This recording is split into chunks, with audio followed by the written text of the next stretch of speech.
আলাইকুম যারা সবাই লাইভে আমার ভিডিওটি দেখছেন। অ্যান্ড প্রথমে থ্যাংক ইউ জানিয়ে রাখি অ্যাক্সিস মেডিকেল গ্রুপটাকে, যারা প্ল্যাটফর্মটা আমাকে দিয়েছেন। আহ, প্রথমে একটু আমার নিজের পরিচয়টা দিয়ে নিই। আমার নাম ডক্টর নুসরাত খান। আমি ঢাকা মেডিকেল কলেজ থেকে পাশ করেছি K63 ব্যাচে 2012 সালে। তারপরে আমি এমপিএইচ করি আমেরিকান ইন্টারন্যাশনাল ইউনিভার্সিটি থেকে। তারপরে আমি ইউএসএআইডি ফেলোশিপ প্রোগ্রামে কাজ করি বাংলাদেশে, BRAC Jeffrey grand school of public হেলথের সাথে। তারপরে আমি ব্র্যাক রিসার্চ অ্যান্ড ইভ্যালুয়েশন ডিভিশনে কাজ করা শুরু করি।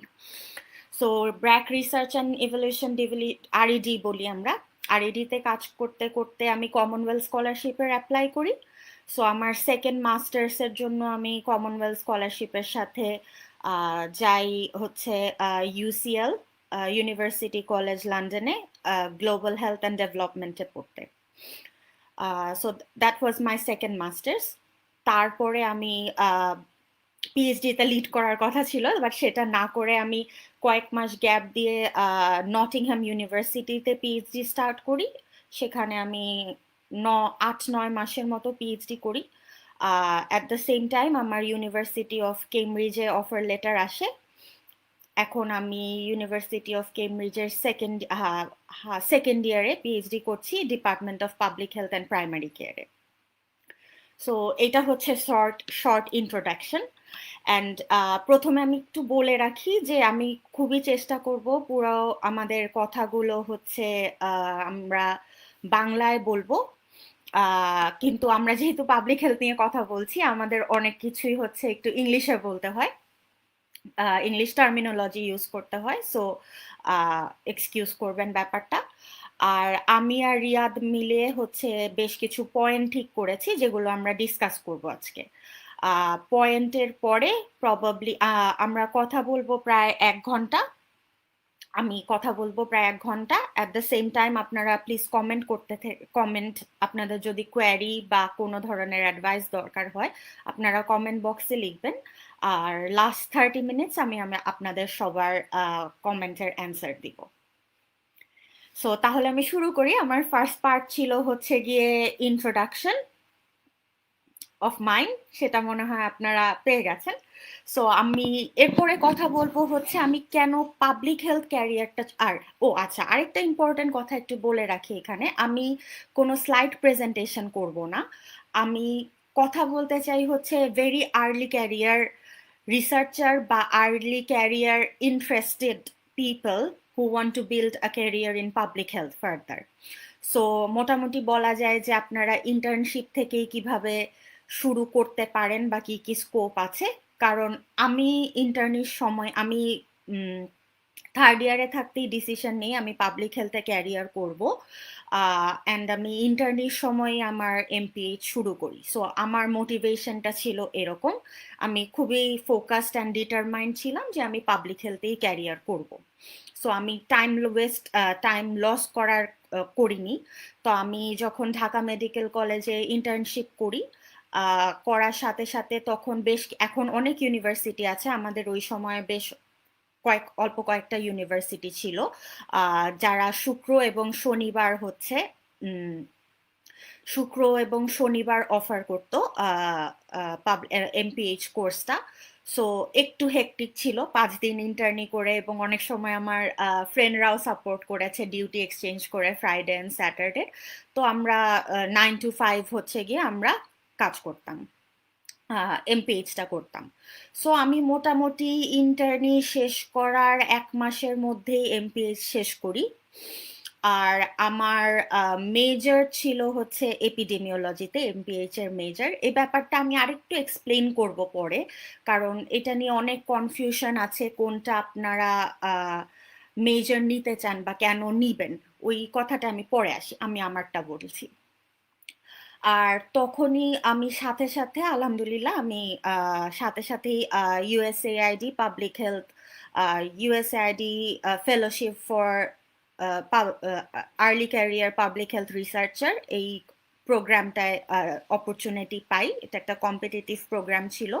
সো এখানে আমরা মেইনলি কাজ করতাম হচ্ছে গিয়ে বিভিন্ন রিসার্চ শেখা, মাস্টার স্টুডেন্টদের একটু থিসিস শেখানো, নিজেদের ক্যাপাসিটি ডেভেলপমেন্ট করা, বিভিন্ন কনফারেন্স অর্গানাইজ করা। এখানে আমরা ক্লোজলি ব্র্যাকের সম্মানিত রিসার্চারদের সাথে কাজ করার সুযোগ পাই, অ্যাট দ্য সেম টাইম এআইইউবির ফ্যাকাল্টিদের সাথে কাজ করার সুযোগ পাই। সো একটু টিচিং অপরচুনিটি, একটু রিসার্চ, একটু ব্লেন্ড হিসাবে আমার ক্যারিয়ারটা শুরু হয়।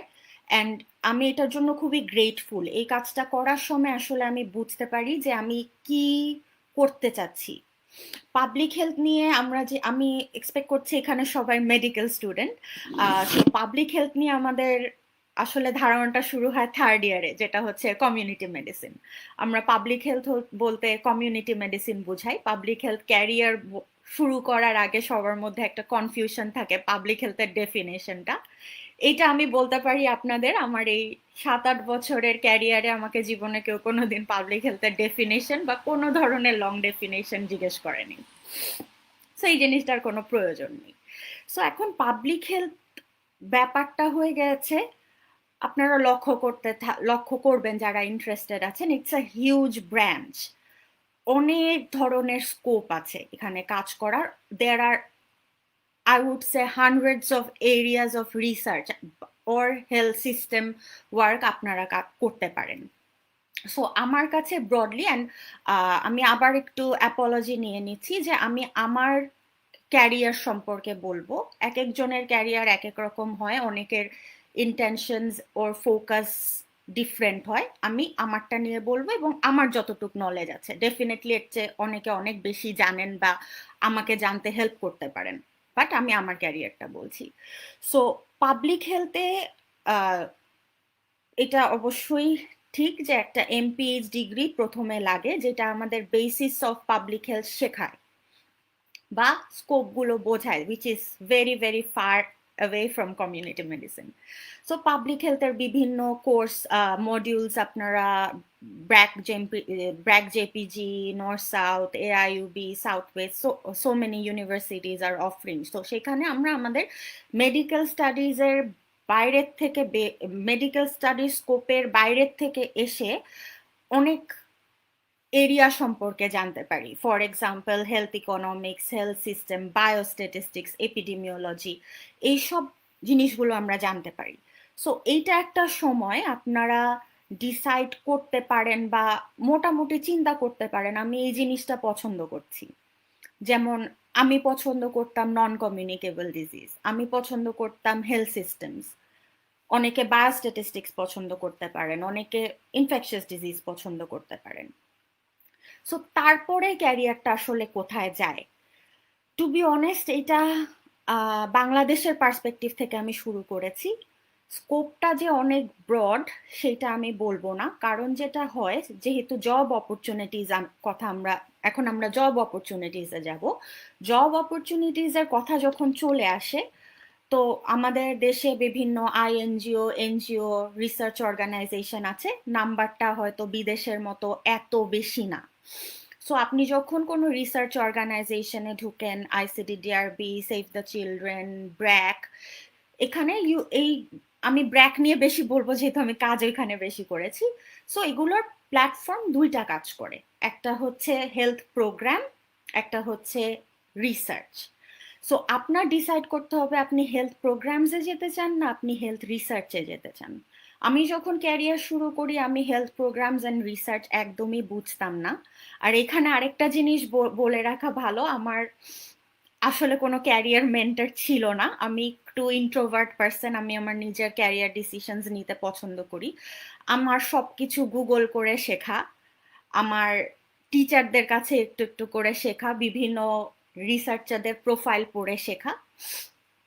তো আমার এখনো পর্যন্ত স্পেসিফিক কোনো ক্যারিয়ার মেন্টর নেই আমাকে যারা গাইড করেছেন। আমি এই জিনিসটা এর জন্য উল্লেখ করলাম যে অনেকে বলেন যে হচ্ছে মেন্টর লাগে, কোনো বড় ধরনের সাপোর্ট লাগে আমাদের পাবলিক হেলথ ক্যারিয়ারে বিল্ড আপ হতে। আমি ফিউচার জানি না, আমার এখন পর্যন্ত প্রয়োজন হয়নি, হয়তো প্রয়োজন হতে পারে। সো সেখানে যে আমি শিখলাম হেলথ প্রোগ্রামস হচ্ছে একটা পার্ট, হেলথ প্রোগ্রাম যদি আমি আপনাদের খুব সহজ ভাষায় বোঝাতে চাই, যেমন ধরেন আইসিডিডিআরবির ডিফারেন্ট সেন্টার আছে, বা ব্র্যাকের কথা বলি, ম্যাটারনিটি অ্যান্ড চাইল্ড হেলথ। আমরা ম্যাটারনাল চাইল্ড হেলথে কোনো একটা প্রোগ্রাম ইন্ট্রোডিউস করব, যেটা হয়তো হতে পারে health care worker development. So আপনি একটা এমপিএইচ করে বা পাবলিক হেলথের কিছু এক্সপিরিয়েন্স বা নলেজ নিয়ে আপনি হেলথ প্রোগ্রামে জয়েন করতে পারেন। হেলথ প্রোগ্রামে যেটা হয়, আমরা একটা পুরো প্রোগ্রাম ডিজাইন করি। প্রোগ্রাম ডিজাইনিং এর ডিফারেন্ট ফেজ থাকে: grant application, proposal writing, research, then dissemination, different parts, budgeting. So এই জিনিসটা এর জন্য বলছি যে এই যদি আপনি প্রোগ্রাম ফোকাসড কাজ করতে চান, এখানে যেটা একটা কনফিউশন আছে যে অনেক স্ট্যাটিস্টিক্স জানতে হয়, এপিডেমিওলজি জানতে হয়, অবশ্যই জানতে হয়, but not to the level of an epidemiologist should know. Health সিস্টেমে যে কাজগুলো করা হয়, যেমন আইসিডিডিআরবি বা ব্র্যাকের এক্সাম্পলই টেনে আনছি, যে বায়োস্ট্যাটিস্টিক্স টোটালি আলাদা ডিপার্টমেন্টই থাকে এরকম বড় ধরনের প্রোগ্রামে। সো আপনি আপনার মেডিকেল নলেজ দিয়ে একটা প্রোগ্রাম কিভাবে ইমপ্রুভ করবেন, যখন সেটা নিয়ে রিসার্চ হচ্ছে, সেখানে আপনি আপনার ইনপুট কিভাবে দিবেন, অ্যান্ড যখন রেজাল্টটা আসছে তখন আপনার বায়োস্ট্যাটিস্টিক্স অ্যান্ড এপিডেমিওলজির নলেজগুলো কাজ করে রেজাল্ট ইন্টারপ্রিট করতে, এবং আপনি রিসার্চকে হেল্প করতে পারেন যে এটা ঠিক করো, এটা চেঞ্জ করো, এই ধরনের, বা রিসার্চ মোটিফিকেশন। বাট আবার রেজাল্ট থেকে আমরা যেসব পলিসি রেকমেন্ডেশনে যাই, সেই জিনিসগুলো আপনাকে হেল্প করতে সাহায্য করবে। সো আমাদের দেশে প্রচুর মানুষ আছেন যারা হেলথ প্রোগ্রামে, আমাদের সিনিয়ররা হেলথ প্রোগ্রামে অবিশ্বাস্য ধরনের অবদান রেখে আসছেন, এবং জিনিসটা খুবই রুট লেভেল থেকে শুরু হয়। আমি হেলথ প্রোগ্রাম খুব পছন্দ করি, যে মানুষের লাইফ চেঞ্জটা আমরা খুব কাছের থেকে করি, এবং জিনিসটা অনেকখানি নিজেরা চাইলে মডিফাই করার আমাদের অপরচুনিটিস গুলো এক্সপ্লোর করতে পারি। সো এটা গেল হেলথ প্রোগ্রামস। আপনি এমপিএইচ করে দিস ইজ ওয়ান ডোর, এবং এটার জন্য অনেক এনজিও আছে, সেভ দ্য চিলড্রেন, ডাব্লিউএইচও, গাভি অ্যালায়েন্স, বিভিন্ন ধরনের প্রোগ্রাম থাকে, তারা কাজ করেন। ব্র্যাক, আইসিডিডিআরবি তো অফকোর্স আছে। তারপর আমি আসছি পিওর রিসার্চ। রিসার্চ আমরা বলতে বুঝি হচ্ছে, সত্যি কথা বলতে মানে সবাই না, আমিও হয়তো ওই সময় বুঝতাম, ইজ এপিডেমিওলজি। বাট রিসার্চ অনেক রকম হতে পারে, এবং আমাদের একটা সুবিধা হচ্ছে আমরা যেহেতু মেডিকেল গ্র্যাজুয়েট, আমরা অনেক অ্যালাইড হেলথ সায়েন্সের ব্যাপারে, অ্যালাইড হেলথ সায়েন্সের সাথে যুক্ত হয়ে রিসার্চ করতে পারি, যেমন নিউরো সায়েন্স, রেডিও ইমেজিং, গাইনোকোলজির বিভিন্ন জিনিস, এমব্রায়ো ডেভেলপমেন্ট, যেটাই আপনাকে ইন্টারেস্ট করে, এগুলো কিন্তু এপিডেমিওলজি না। কিন্তু ব্রডার জনারে আমরা হয়তো এগুলোকে পাবলিক হেলথ বলতে পছন্দ করি। সো এখন রিসার্চে আসি। রিসার্চ বেস ক্যারিয়ার করার জন্য আমার মনে হয় যে আমাদের সবার একটা ফোকাস থাকা উচিত যে আমরা রিসার্চারই হতে চাই। এখন রিসার্চার, কি ধরনের রিসার্চার হতে চাই, একদম আর্লি ক্যারিয়ারে আমরা এই ধরনের সিদ্ধান্ত নেবার সুযোগ পাই না আমাদের দেশে বসে। কারণ আপনি একটা অর্গানাইজেশনে জয়েন করলেন জুনিয়র এমপ্লয়ি হিসাবে, আমিও করেছি। তো সেখানে বিভিন্ন ধরনের সেন্টার, যেমন আইসিডিডিআরবির ডিফারেন্ট সেন্টার্স আছে রিসার্চের, তো আপনি আর্লি ক্যারিয়ারে তো যেটাই স্কোপ পান আপনি সেটাই শুরু করবেন। ব্র্যাকে যেমন একটার পর একটা রিসার্চ নিড বেসিসে রান হয়। সো আপনি হয়তো এনসিডিতে মেজর করেছেন, বাট আপনার কাজ করতে হচ্ছে এমএনসিএইচ এ বা ইনফেকশাস ডিজিজে। সো এই ক্ষেত্রে আপনার এপিডেমিওলজিক্যাল নলেজটা প্রচন্ড ধরনের দরকার, যে আপনি যে কোনো ধরনের রিসার্চে মোটামুটি বুঝতে পারবেন এবং কাজ করতে করতে একটা এক্সেলেন্স গ্রো করতে পারবেন। সো এই অ্যান্ড এপিডেমিওলজি অফকোর্স, কারণ আমরা যে ধরনের কাজ করি এপিডেমিওলজিক নলেজের প্রচন্ড দরকার আছে। এপিডেমিওলজি থেকে আমি আসবো হচ্ছে স্ট্যাটিস্টিক্সে, বায়োস্ট্যাটিস্টিক্সে। আমি আসলে সোশ্যাল প্ল্যাটফর্মে খুব অ্যাক্টিভ না, তাই অনেকে হয়তো আমাকে খুঁজে পান না যে কোয়েশ্চেনগুলো করার। তো অনেক সময় তাও আমি মেসেজ পাই যে আপু বায়োস্ট্যাটিস্টিক্স কি শিখতেই হবে, করতেই হবে। আমার পার্সোনাল উত্তর হচ্ছে না। যদি অ্যাগেন বললাম আপনি হেলথ প্রোগ্রামসে যান, different type of teaching, third arm হচ্ছে টিচিংয়ে যান, সবসময় বায়োস্ট্যাটিস্টিক্স লাগে না, অ্যাডভান্স বায়োস্ট্যাটিস্টিক্স লাগে না, I would rather put it that way. So স্ট্যাটিস্টিক্সের ব্যাপার যেটা হয়, যারা এপিডেমিওলজিস্ট হতে চান, biostatistics, advance biostatistics is a must. এবং আমাদের মেডিকেলের যারা পাবলিক হেলথ বা এপিডেমিওলজির ক্যারিয়ার করেন, মানে আমার তাদেরকে বা করেছেন আমাদের সিনিয়ররা, মানে আমি মোটামুটি একটু মন্ত্রমুগ্ধ হয়ে যাই যে আমাদের এত নতুন স্কিল নতুন করে ডেভেলপ করতে হয়। যেমন অঙ্ক ভয় পাই আমরা, বিভিন্ন সফটওয়্যার আমরা ইউজ করতে জানি না। সো এই জিনিসগুলো সব ডেভেলপ করতে হয়। সো তো যারা এপিডেমিওলজিস্ট হতে চান বাংলাদেশে প্রাইমারি লেভেলে, আই উড রেকমেন্ড আপনারা বায়োস্ট্যাটিস্টিক্সটা খুব ভালো মতো শেখেন। এবং এখন অপরচুনিটিস আছে বিভিন্ন ধরনের অনলাইন কোর্স করা। স্ট্যাটিস্টিক্যাল সফটওয়্যার সম্পর্কে আমি একটু বলবো যে আইসিডিডিআরবি, ব্র্যাক, জেপিজি, এইগুলোতে এসপিএসএস, স্টেটা, বিভিন্ন ধরনের কোর্স হয়।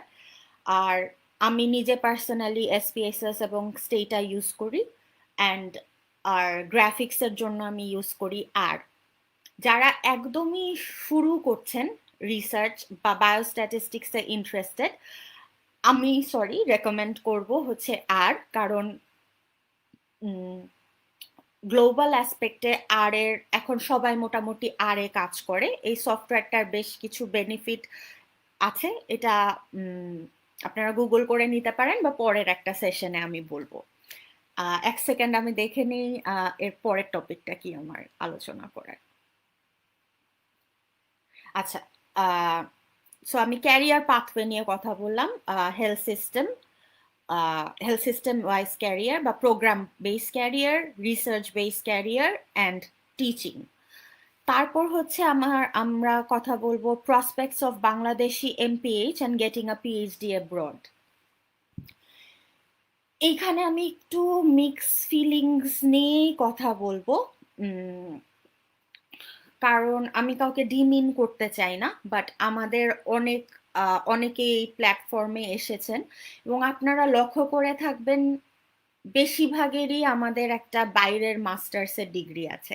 এটার মানে এই না যে আমাদের দেশের এমপিএইচ এর কোয়ালিটি কোনো ধরনেরই কোনোভাবেই খারাপ। আমি ব্র্যাকের মানুষ, আবার ব্র্যাক জেপিজির MPH quality is world class level. এখান থেকে আমি অনেকেই দেখেছি ডাইরেক্ট পিএইচডি পেয়েছেন। এআইইউবির থেকে আমি অনেকে দেখেছি ডাইরেক্ট পিএইচডিতে যেতে পেরেছেন। বাট এই ক্যারিয়ারটা এত স্যাচুরেটেড হয়ে গেছে, সো আমরা যখন একটু হায়ার এম করি যে আমি কেমব্রিজ ইউনিভার্সিটিতে পড়বো, অক্সফোর্ড ইউনিভার্সিটিতে পড়বো, বা আমেরিকায় কোনো আইভি লিগ ইউনিভার্সিটিতে পড়বো, বা ওয়ার্ল্ড র্যাঙ্কিংয়ে ধরেন প্রথম 100 বা 50টা ইউনিভার্সিটির মধ্যে পড়বো, আমার এক্সপিরিয়েন্স মতে আমি যেমন টোটাল 6টা পিএইচডিতে অ্যাডমিশন পেয়েছি ইউকেতে। আমি খুবই ইউকে ফোকাসড ক্যারিয়ারে ছিলাম। আসলে বড় ইউনিভার্সিটিগুলোর একটা ক্রাইটেরিয়া থাকে, ফার্স্ট ওয়ার্ল্ড কান্ট্রি থেকে একটা মাস্টার্স। সেই মাস্টার্সটা এমপিএইচও হতে পারে বা অ্যালাইড সায়েন্সেও হতে পারে।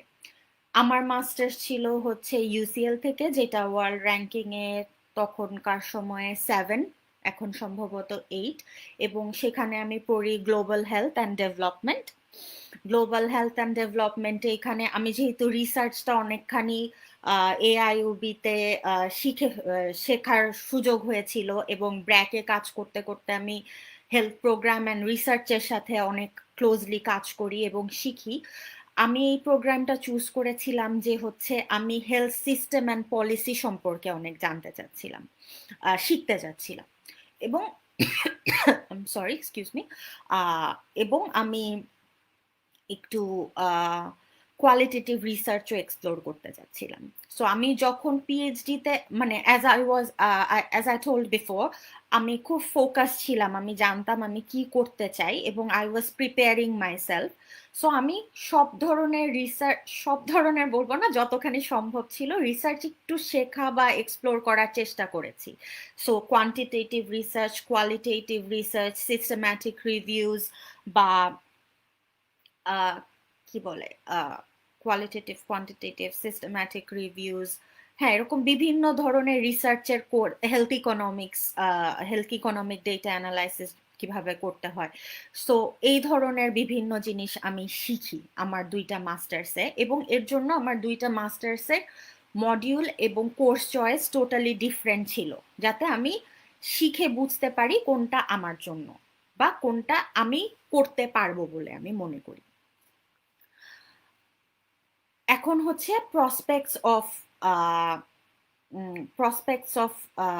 prospects of career abroad with after having an MPH degree. এখন আবার সেম জিনিসে যাব। ইউকেতে যদি বলি, হায়ার ইউনিভার্সিটিগুলো সাধারণত একটা ফার্স্ট ওয়ার্ল্ড ইউনিভার্সিটির ডিগ্রি চায়। যেমন আমি কেমব্রিজ ইউনিভার্সিটিতে পড়ি, এখানে প্রাইমারি রিকোয়ারমেন্ট আছে, একটা হচ্ছে গিয়ে ওয়ার্ল্ড টপ লিস্ট আছে, এইগুলোর থেকে মাস্টার্স থাকতে হবে। বাট মিড র্যাঙ্ক অনেক ইউনিভার্সিটিতে নাও থাকতে পারে। আবার আপনার এমপিএইচ স্কোর কিরকম, যেমন আমার সময় আমার মনে আছে আমার স্কলারশিপের ক্ষেত্রে আমি এআইওবিতে সিজিপিএ 4 পেয়েছিলাম, আমি চ্যান্সেলার্স অ্যাওয়ার্ড পেয়েছিলাম, so which was highly taken into account. তো আমি অনেককে এর জন্য রেকমেন্ড করি যে বাইরে একটা মাস্টার্স করা বেশ সুবিধার। আর যদি আপনি কনফিডেন্ট থাকেন, আপনি সো এই জিনিসটা না কিছুটা একটু ব্লেন্ডের উপরে, যে আপনি ডিগ্রি নিয়েছেন সাথে আপনার ওয়ার্ক এক্সপিরিয়েন্স অনেক আছে, তখন কিন্তু বাইরের মাস্টার্সের আর দরকার পড়ে না। আপনি আইসিডিডিআরবি, ব্র্যাক, সেভ, ডাব্লিউএইচও তে যদি 5-7 বছরের ওয়ার্কিং ক্যারিয়ার দেখাতে পারেন অ্যান্ড বাংলাদেশের একটা এমপিএইচ দেখাতে পারেন, তখন একটা পিএইচডি অ্যাডমিশন কিন্তু অনেক ইজি হয়ে যায়, যে তারা আপনার অন হ্যান্ড ওয়ার্ক এক্সপিরিয়েন্স দেখে। বাট যদি সাথে সাথে আমার মতো যেটা হয়, আমার ক্যারিয়ারটা পুরা back to back academic, so আমার জন্য জরুরি ছিল সাথে সাথে একটা মাস্টার্স করা ফার্স্ট ওয়ার্ল্ড কান্ট্রির একটা ভালো ইউনিভার্সিটি থেকে। সেটা আপনারা এমপিএইচ করতে পারেন, ইউরোপের বিভিন্ন ইউনিভার্সিটিতে করতে পারেন। এবং আরেকটা জিনিস আমি রিয়াদের সাথে আলাপ করেছি যে শুধু এমপিএইচ কেন বা পাবলিক হেলথ কেন, ফর এক্সাম্পল আপনার যদি ইন্টারেস্ট থাকে চাইল্ড হেলথে, আপনার যদি ইন্টারেস্ট থাকে রেডিও ইমেজিংয়ে, যেগুলোতে আপনি ফার্দার ক্যারিয়ার রিসার্চ করতে চান, আপনি যদি নিউরোসায়েন্সে কাজ করতে চান, আপনি জেনেটিক্সে কাজ করতে চান, এগুলোর সব খুবই স্পেসিফিক ফোকাসড মাস্টার্স আছে। হয়তো আপনি এমপিএইচ এ করতে চান না কাজ, বাট পাবলিক হেলথ এপিডেমিওলজিতে করতে চান না, আপনার কিন্তু সেটা করতে হবে না। যেমন আমার বান্ধবী আছে খুবই ক্লোজ, ও সম্ভবত এই প্ল্যাটফর্মে এসে কথা বলেছে, ও গাইনিতে ক্যারিয়ার করতে চায়, সে এমব্রায়ো অ্যান্ড ফার্টিলাইজেশন এরকম একটা বিষয়ে মাস্টার্স করেছে। আই এম সরি আমি ফুললি ঠিক মতো না বললে। তো তারপরে সেটার উপর সে পিএইচডি করেছে। এটার আমি একটু অ্যান্সার দিয়ে নিই। দেশ থেকে কি কোনো কোর্স করতে হবে একটু ডিটেইলে বললে ভালো হয়। বাইরে যাওয়ার ক্ষেত্রে স্কলারশিপ কতটুকু অ্যাভেলেবল হয়, নিজে এক্সপেন্সে কি ম্যাক্সিমাম যায়? আচ্ছা, আমি এই যে অ্যাগেন আমি আমার ক্যারিয়ার বলছি, আমি আমার কোনো ধরনের টাইম ওয়েস্ট করিনি। আমি যখন চাকরি করতাম, এমপিএইচ করতাম, আমি চেষ্টা করেছি ব্র্যাক স্কুল এবং আইসিডিডিআরবির যত ছোট ছোট কোর্সগুলো অফার করে, বায়োস্ট্যাটিস্টিক্সে, কোয়ালিটেটিভ রিসার্চে, কোয়ান্টিটেটিভ রিসার্চে, ইউনিভার্সাল হেলথ কাভারেজে, আমি প্রতিটা কোর্স করতাম যতখানি আমি সময় ম্যানেজ করতে পারতাম। আমি প্রত্যেকটা কোর্স করেছি। সো আমার সিভি আমার মনে হয় একটু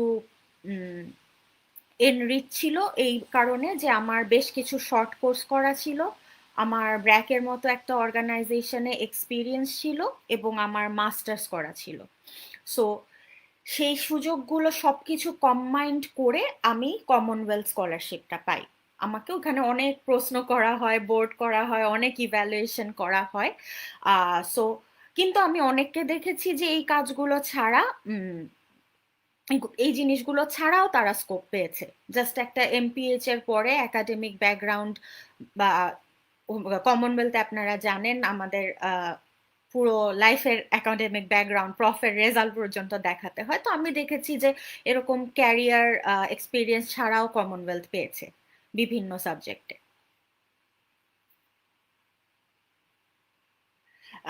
দেশের এমপিএইচ কোর্সের ভ্যালু আছে নাকি অলরেডি এটা নিয়ে কথা বলেছি। সো এখন আসি আমি আমার নেক্সট টপিকে,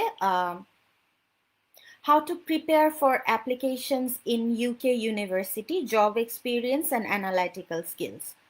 So এই ব্যাপারটা একটু কম্পিটিটিভ। এর জন্য বলবো যে যারা ইউকে বা ইউরোপ থেকে আসলে পড়াশোনা করে ওদের মেডিকেল কারিকুলাম, আমি যেমন আন্ডারগ্র্যাড মেডিকেলদের কিছু ছোট ছোট কোর্স নেওয়ার সুযোগ পাই এখন। সেখানে আমরা দেখি যে ওরা অনেক ছোটবেলা বলবো না, ওরা ক্লাস 9-10 থেকে একটু বায়োস্ট্যাটিস্টিক্স জানে যারা সায়েন্সে কাজ করে। ওরা মেডিকেলে পড়ার সময় একটা রিসার্চ থিসিস করে, অ্যানালিটিক্স জানে। সো আমরা এই ক্ষেত্রে একটু পিছিয়ে পড়ি, বাট এটা পিছিয়ে পড়াটা আসলে আমি নেগেটিভলি দেখবো না, কারণ হচ্ছে কমনওয়েলথ বা শেভেনিং বা আরো বিভিন্ন যে স্কলারশিপ গুলো আছে, they are well aware of the career prospects and opportunities we get in Bangladesh. So আবার বলবো যে আপনার অ্যানালাইটিক্যাল স্কিলের বিভিন্ন যদি আপনি অনলাইন কোর্স করে ডিগ্রি নিতে, অনলাইন কোর্স সার্টিফিকেট নিতে পারেন ICDDRB, JPG or other ইনস্টিটিউশনের, আপনার হেলথ প্রমোশন পলিসি বলছেন এইসবের জন্য আপনি কোর্সগুলো দেখাতে পারেন। আমার মনে হয় এই জিনিসগুলো ম্যাটার করে আপনার স্কলারশিপ অপরচুনিটিস পেতে। এবং আরেকটা কথা বলবো, আমার কাছে অনেকে আগে জিজ্ঞেস করতো আপু রেজাল্ট এত ভালো, আমার ডিএমস বা ভালো অনেক টপ র্যাঙ্ক মেডিকেল থেকে পাশ করা, আমি কেন কমনওয়েলথ পাই না? এটা কি মানে খুবই পলিটিক্যাল নাকি, এই নাকি সেই নাকি, বা শেভিনিং পাই না বা আরো বিভিন্ন স্কলারশিপ পাই না? এই জিনিসটার সাথে টু বি অনেস্ট আমি একটু ডিসএগ্রি করি।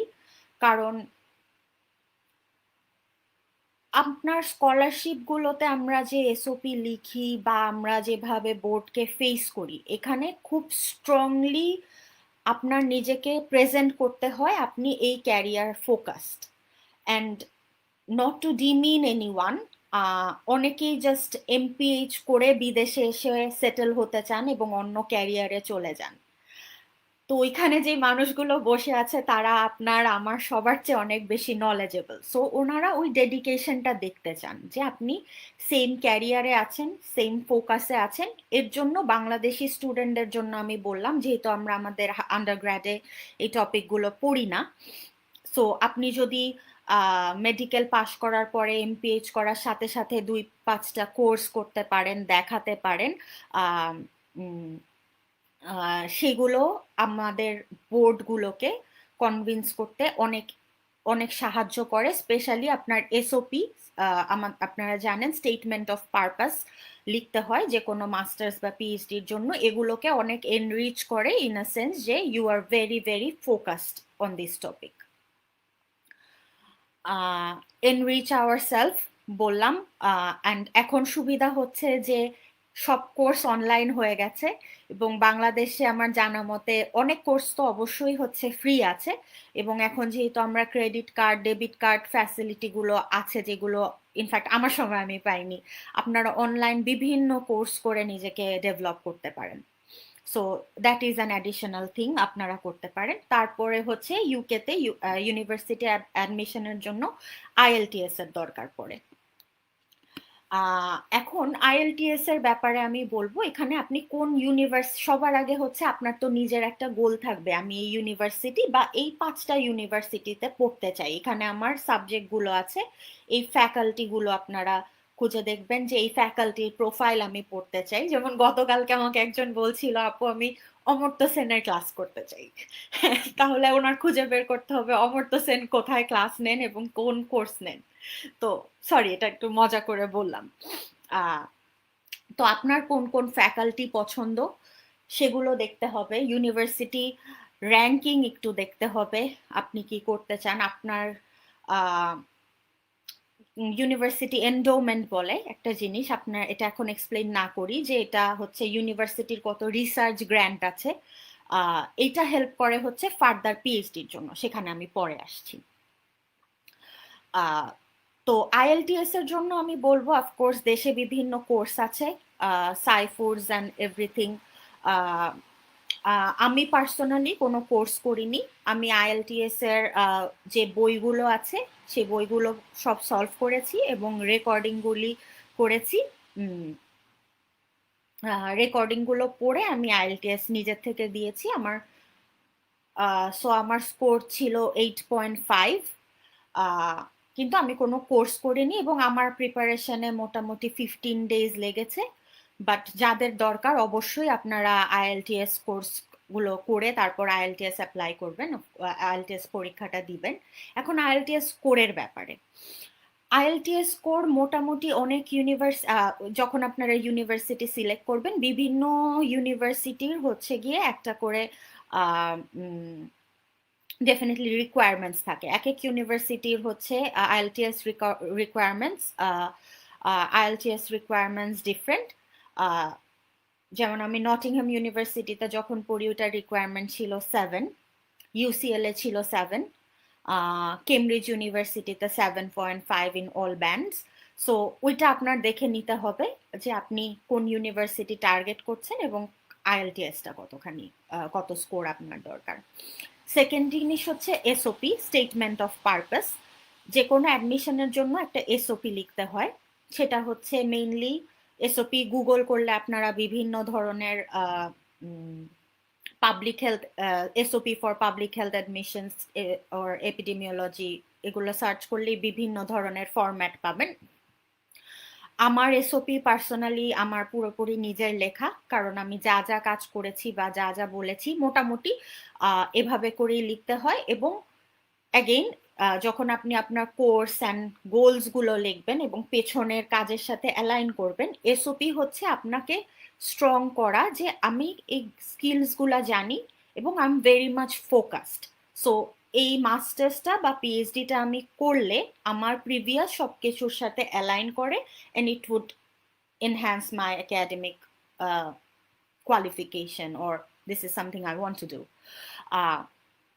So with অ্যাপ্লিকেশনের জন্য এই তিনটা জিনিস মোস্ট ইম্পর্টেন্ট: ইউনিভার্সিটি সিলেক্ট করা, আইএলটিএস, এসওপি। থার্ড হচ্ছে রেফারেন্স কিভাবে সিলেক্ট করবেন, রেফারি কিভাবে সিলেক্ট করবেন। বেশিরভাগ ইউনিভার্সিটিতে 3 জন রেফারেন্স লাগে। এখন এই ব্যাপারটা একটু tricky in a sense, again not demeaning anyone, যে এগুলো রেফারেন্সগুলো হচ্ছে আপনার, ফর এক্সাম্পল আপনি এমপিএইচ এ মাস্টার্স ইন গ্লোবাল হেলথে অ্যাপ্লাই করছেন, আপনার রেফারেন্স দিচ্ছেন কোনো মেডিকেল কলেজের প্যাথোলজির sir, not to demean them, কারণ এই জিনিসগুলো ওনারা ব্যাকগ্রাউন্ড চেক করেন। সো রেফারি যে হবে তারও কিন্তু সিমিলার ব্যাকগ্রাউন্ডে এক্সপিরিয়েন্স থাকতে হবে বা পাবলিকেশন থাকতে হবে। পাবলিকেশন টপিকটা আমি পরে আসছি। সো রেফারি চয়েসটা খুব ইম্পর্টেন্ট। সো সেই ক্ষেত্রে আপনারা যেখানে বাংলাদেশ থেকে এমপিএইচ করবেন সেখানে আপনাদের teacher, thesis supervisor is very important. এবং আমি যতটুকু জানি বাংলাদেশের মোটামুটি যে কয়টা প্রাইভেট ইউনিভার্সিটির সাথে আমার যোগাযোগ আছে, ফ্যাকাল্টিজ আর ভেরি এনরিচড মাশাল্লাহ। সো ওনাদের রেফারেন্স ম্যাটার করে।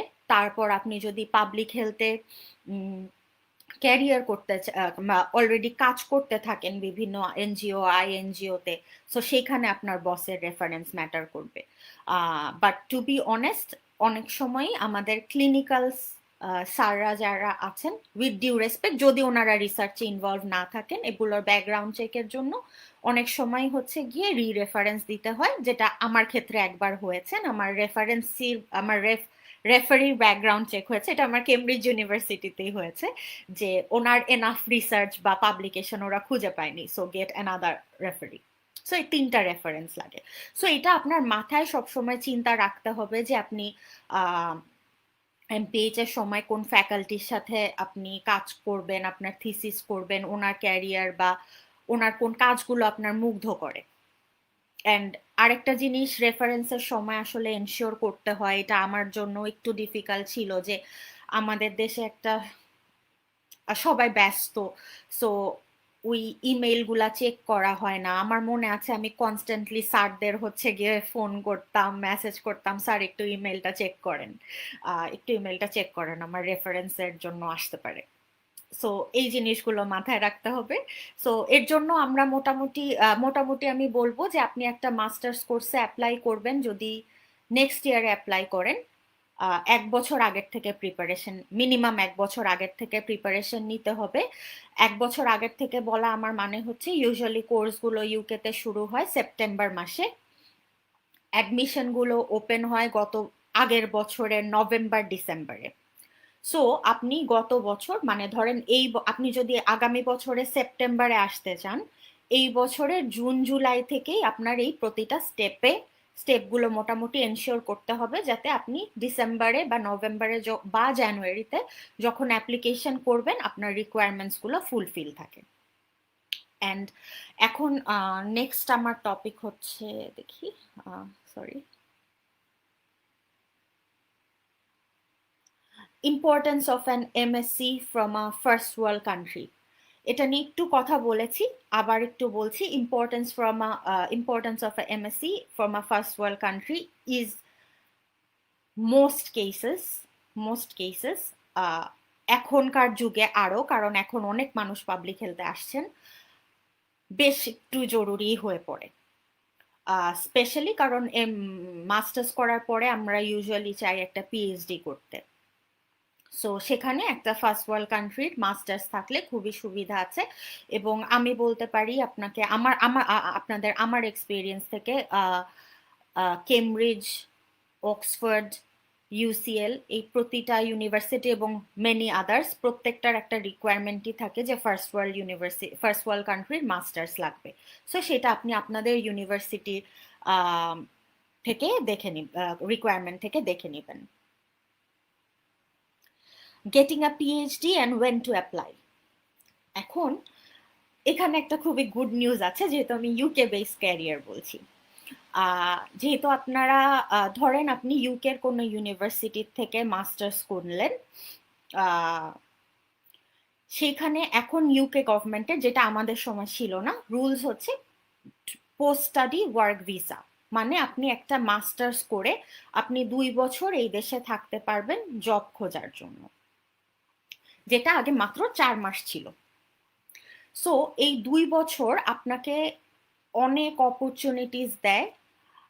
টু বি অনেস্ট, আমরা তো ক্যারিয়ার গুলো অনেক ছোট বয়সে শুরু করি, সো এবং বিদেশে আপনার বিভিন্ন অ্যালাইড জব করা, নিজেকে সাপোর্ট করা কোনোভাবেই খারাপ দৃষ্টিতে দেখা হয় না। এখানে সবাই বিভিন্ন ধরনেরই কাজ করে। সো আপনি এখানে 2 বছর প্রপার ভিসায় থাকতে পারবেন।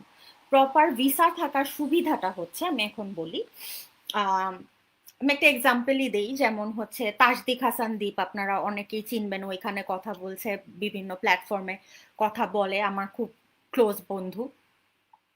তো ওর মাস্টার্সের সাথে সাথেই একটা চাকরি পেয়ে গিয়েছে লিভারপুল ইউনিভার্সিটিতে, ভেরি গুড জব। সো আপনার যদি ক্যালিবার থাকে, আপনার ক্যাপাসিটি থাকে, definitely you can get a job here. আর এখন 2 বছরের যে পারমিটটা দেওয়া হয়েছে, এইটার সুবিধা হচ্ছে, যদি বলি যে হচ্ছে, আমি সরি, আমি কমেন্টের দিকে তাকিয়ে ফেলছি, টপিকে ফেরত আসি আবার। সুবিধা হচ্ছে আপনাকে স্পন্সর করতে হয় না। ইউকেতে জব অপরচুনিটির ক্ষেত্রে সবচেয়ে বড় ব্যারিয়ার যেটা ছিল, স্পন্সর করতে হয় আপনার জবের জন্য, যে কোনো জবের জন্য। সো এই জবগুলো আমাদের রিসার্চ বা ইন্ডাস্ট্রি জবের জন্য, যেটা ইউকে রুল হচ্ছে, ওদের ফার্স্টে আপনাকে যত পরিচিতই হোক, যতই আপনার জানি না এই দেশে পরিচিতি খুব একটা কাজ করে নাকি, আমার জানা মতে নেই। বাট প্রথম ওরা প্রায়োরিটি পায়, ইটস বাই ইউকে রুল, যে ইউকে সিটিজেন অ্যাপ্লাই করবে।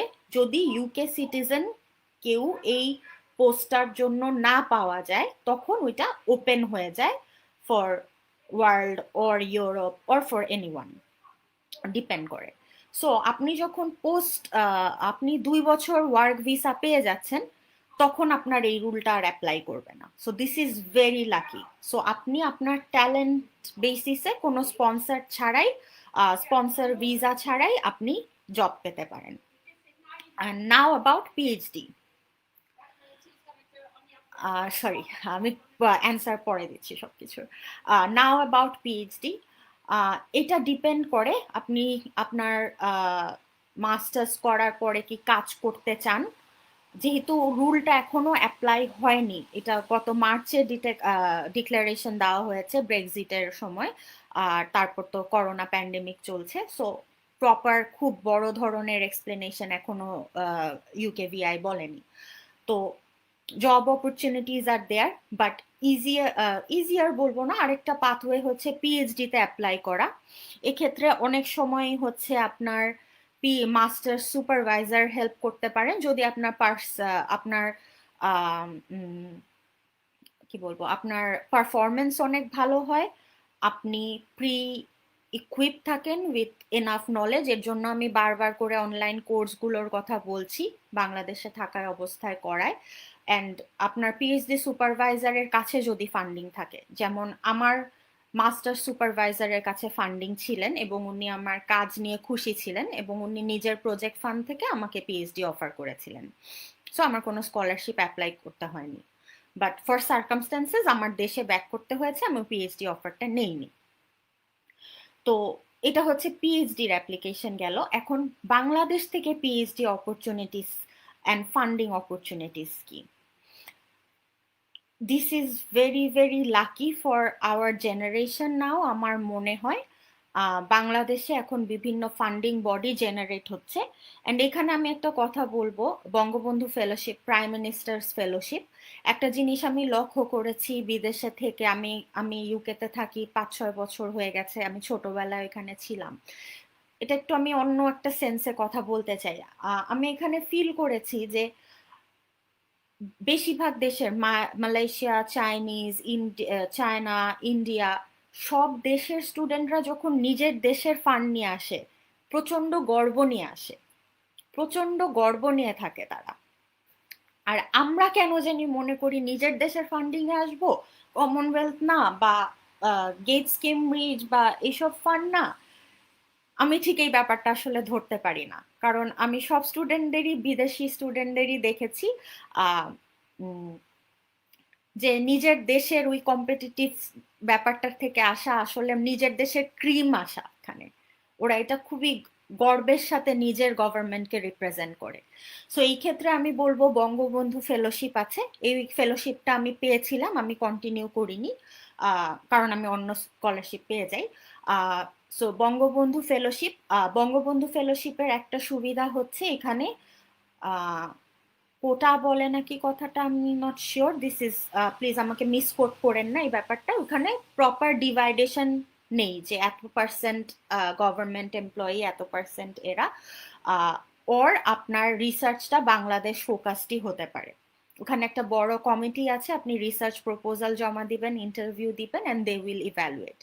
এবং এই ফান্ডটা বেশ অনেক বছরের জন্য চলছে এবং চলছে আমি জানি। এবং অনেকেই প্রাইভেট সেক্টর থেকে আমার পরিচিত, গভর্নমেন্ট জব ছাড়া আমি অন্তত 10-15 জনকে তো চিনি বঙ্গবন্ধু স্কলারশিপে ইউকেতে পড়ছেন, এবং যারা পলিটিক্যালি কোনোভাবেই ব্যাকগ্রাউন্ডের না, যারা সরকারি চাকরিও করেন না। তারপর আসেন পিএম ফেলোশিপ, প্রাইম মিনিস্টার্স ফেলোশিপের উপরে। এটা আমার মনে হয় আমাদের মোটামুটি একটা গর্ব করার ব্যাপার। আমাদের ফেলোশিপটা আমি এর জন্য বলবো, ইউকের যত রকমের স্কলারশিপ আছে, আমাদের দেশের prime minister scholarship best, best in a sense যে সবচেয়ে বেশি টাকা দেয় অ্যান্ড সবচেয়ে বেশি হেল্পফুল, কারণ অ্যাডিশনাল অনেক রকম ফান্ড থাকে।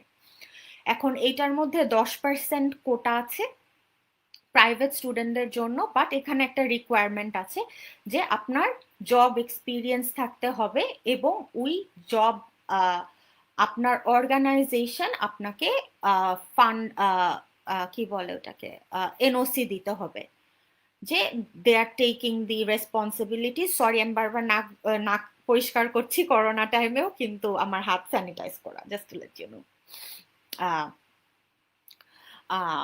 তো হচ্ছে তো আপনি যদি কোনো অর্গানাইজেশনে থাকেন তো অর্গানাইজেশনের একটা কমিটমেন্ট দিতে হয় এবং ডেফিনেটলি আপনার জব অপরচুনিটি, এবং প্রাইম মিনিস্টার্স ফেলোশিপের বড় একটা বোর্ড আছে অ্যান্ড আমার মনে হয় আমি নিজে বোর্ডটায় পরীক্ষা দিয়েছি, উইচ ইজ ভেরি নিউট্রাল, কারণ এখানে ঢাকা ইউনিভার্সিটি থেকে শুরু করে আপনি যেই টপিকে কাজ করতে যাচ্ছেন, এনসিডি মনিটরিং টিম, বিভিন্ন জায়গার এক্সপার্টরা ফর্ম করে আসে, আপনাকে ইন্টারভিউ করেন along with prime ministers office, GU বলে ওনারা।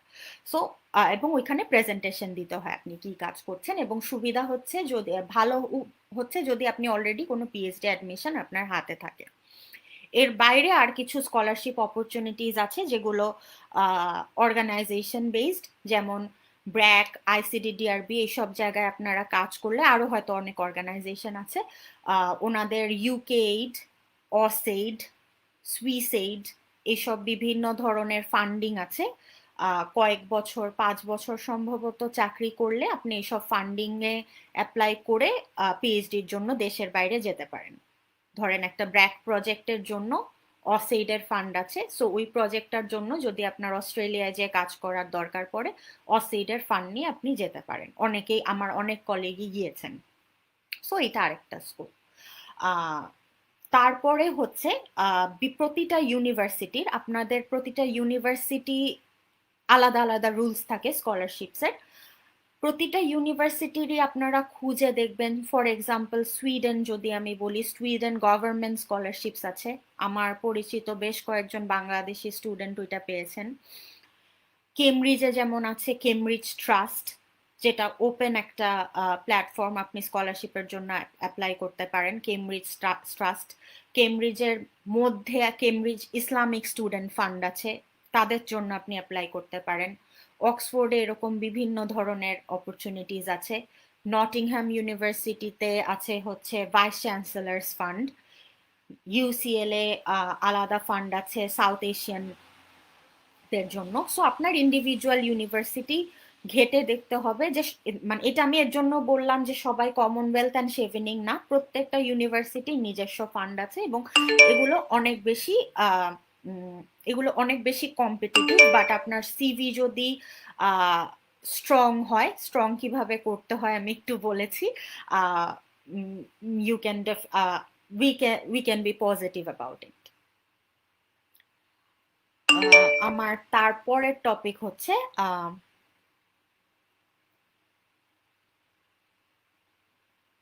different types of clinical research apart from broad umbrella of public health. Already একটু বলেছি different type of clinical research, genetics এর and allied genetics আমাদের ডাক্তার ফ্রেন্ডরাই করেছেন।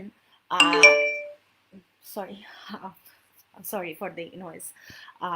তারপর হচ্ছে গাইনোকোলজি, যেটাই আপনাকে, নিউরোলজি, এন্ডোক্রাইনোলজি, যে কোনোটাই আপনি মাস্টার্সে অ্যাপ্লিকেশন করতে পারেন এবং সব টপিকে। ফর এক্সাম্পল যদি আমি আপনাকে এখন করোনার নিয়ে রিসার্চগুলোতে বলি, আপনারা যদি রিসার্চ টিমগুলো একটু দেখেন, এখানে কি পরিমাণের একটা কোলাবোরেটিভ এফেক্ট, কম্প্রিহেন্সিভ এফেক্ট আছে এখানে। ম্যাথমেটিশিয়ান, বায়োস্ট্যাটিস্টিশিয়ান, ক্লিনিশিয়ান, এপিডেমিওলজিস্ট সবাই মিলে, ফার্মাসিস্ট সবাই মিলে কাজ করে।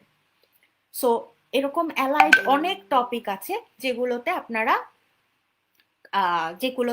অ্যাকচুয়ালি মাস্টার্স করতে পারেন। অ্যান্ড অ্যাগেইন, আপনি কি করতে চান লাইফে, আপনি লাইফে নিজেকে কোথায় দেখতে চান বা কোন সাবজেক্টে, আমার মনে হয় এটা খুব বেশি ইম্পর্টেন্ট। আমরা অনেক সময় কনফিউজড হয়ে যাই, শুধু বাইরে যেতে হবে, একটা পিএইচডি ডিগ্রি নিতে হবে। আপনি যদি অ্যালাইন না থাকেন, এখানে আরেকটা কথা বলবো, সরি আমার নেক্সট টপিক হচ্ছে পাবলিকেশনস। হ্যাঁ, পাবলিকেশনস নিয়ে আমি আমি, যারা আছেন একটু শুনেন, আমি আসলে আমার জীবন অনেক সময় মনে হয়েছে এটা নিয়ে আমি কথা বলি, যেহেতু আমি একটু ইন্ট্রোভার্ট, আমি পাবলিক প্ল্যাটফর্মে আসতে একটু লজ্জা পাই। বাট এটা নিয়ে আমার অনেকবার মনে হয়েছে আমি একটু কথা বলি, তো আমি একটু সময় নিয়ে কথাটা বলি।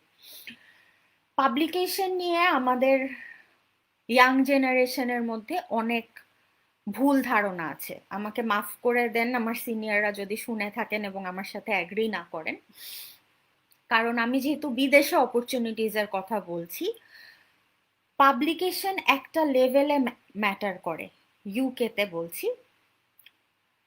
আহ খুবই ছোট, কারণ এখানে আপনাকে ইভ্যালুয়েট করবেন হচ্ছে গিয়ে বড় বড় রিসার্চার যারা জ্যামায় পাবলিশ করেন, ল্যান্সেটে পাবলিশ করেন। তো সেখানে আপনার ছোটখাটো জার্নাল, এবং আমরা অনেক সময় বুঝি না কোনটা প্রিডেটরি জার্নাল, এবং type of study, quality of study, ওইসব পাবলিকেশন সম্ভবত খুব একটা ম্যাটার করে না আপনার যদি ওইটা 5টা পাবলিকেশনও থাকে।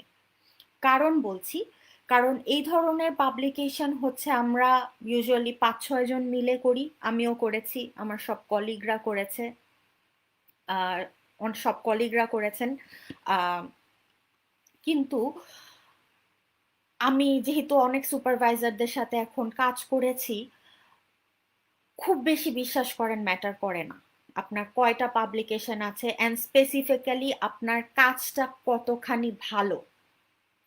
আমি আমার কথা বলতে পারি, আমি যখন পিএইচডি অ্যাপ্লাই করি, আমার একজন মেক্সিকান আমেরিকান সুপারভাইজার ছিলেন। আমার যেহেতু ব্র্যাকের অনেক ধরনের প্ল্যাটফর্মে কাজ, আমার বেশ কিছু পাবলিকেশনস অ্যান্ড মনোগ্রাফস আছে, উনি আমাকে স্ট্রিক্টলি মানা করে দিয়েছিলেন, নুসরাত তুমি এগুলো কোনোটা সিভিতে দেখাবা না। কেন দেখাবা না? এটা ডিফারেন্ট হতে পারে সুপারভাইজার টু সুপারভাইজার পার্সপেক্টিভ। আমাকে উনি বলেছিলেন যে তোমার সিভি কনফিউজ করবে সুপারভাইজারদের, কারণ এগুলো একটা ম্যাটারনাল হেলথ, একটা হেলথ সিস্টেম, একটা আই হেলথ, মানে তুমি যে এনসিডি তে কাজ করতে চাও এটা তোমার কনফিউজ করে দিবে। সো তোমার যদি এনসিডি রিলেটেড পাবলিকেশন থাকে এবং তুমি মনে করো এটা ভালো quality and good good research, শুধু সেইগুলো দাও। এখন আমি বলি, কেমব্রিজ ইউনিভার্সিটিতে যেহেতু আমি পড়ি, কেমব্রিজ ইউনিভার্সিটি অফকোর্স একটা world class university and I am very fortunate two B here. আপনারা যদি ওয়েবসাইট ঘাটেন এখানের, এখানে কোনো পিএইচডি অ্যাডমিশনের রিকোয়ারমেন্ট নেই পাবলিকেশনের। হয়তো আপনার ভালো জার্নালে বা 2-3 ইম্প্যাক্ট ফ্যাক্টরের জার্নালে পাবলিকেশন, বিএমজে, আরো এই ধরনের বেশ কিছু ভালো জার্নালে পাবলিকেশন থাকলে হয়তো এনহ্যান্স করবে, বাট আপনার পাবলিকেশন থাকতে হবে এই ধরনের কোনো রিকোয়ারমেন্ট নেই। ইভেন আমার পিএইচডি শেষ করার জন্য কোনো পাবলিকেশন থাকতে হবে এই ধরনেরও রিকোয়ারমেন্ট নেই। কারণটা আমি বলছি, কারণ এই ধরনের ওয়ার্ল্ড ক্লাস ইনস্টিটিউট, যেমন আমার এক সুপারভাইজার বলেন, আমার 3 জন সুপারভাইজার, যে পিএইচডি শেষ করে যদি 2টা পাবলিকেশন হয়, পাবলিকেশনের ইম্প্যাক্ট খুব ভালো সায়েন্টিফিক এভিডেন্স হতে হবে। এখন আপনি DHS data, not to undermine anyone, একই কাজ ক্রস সেকশনাল ডেটা নিয়ে আপনি পাবলিকেশন করে যাচ্ছেন, how are you are contributing to the science? আপনি নতুন কি এভিডেন্স দিচ্ছেন? যদি আপনি এটার জন্য দিতে পারেন তো প্রচন্ড ভালো, মাশাল্লাহ।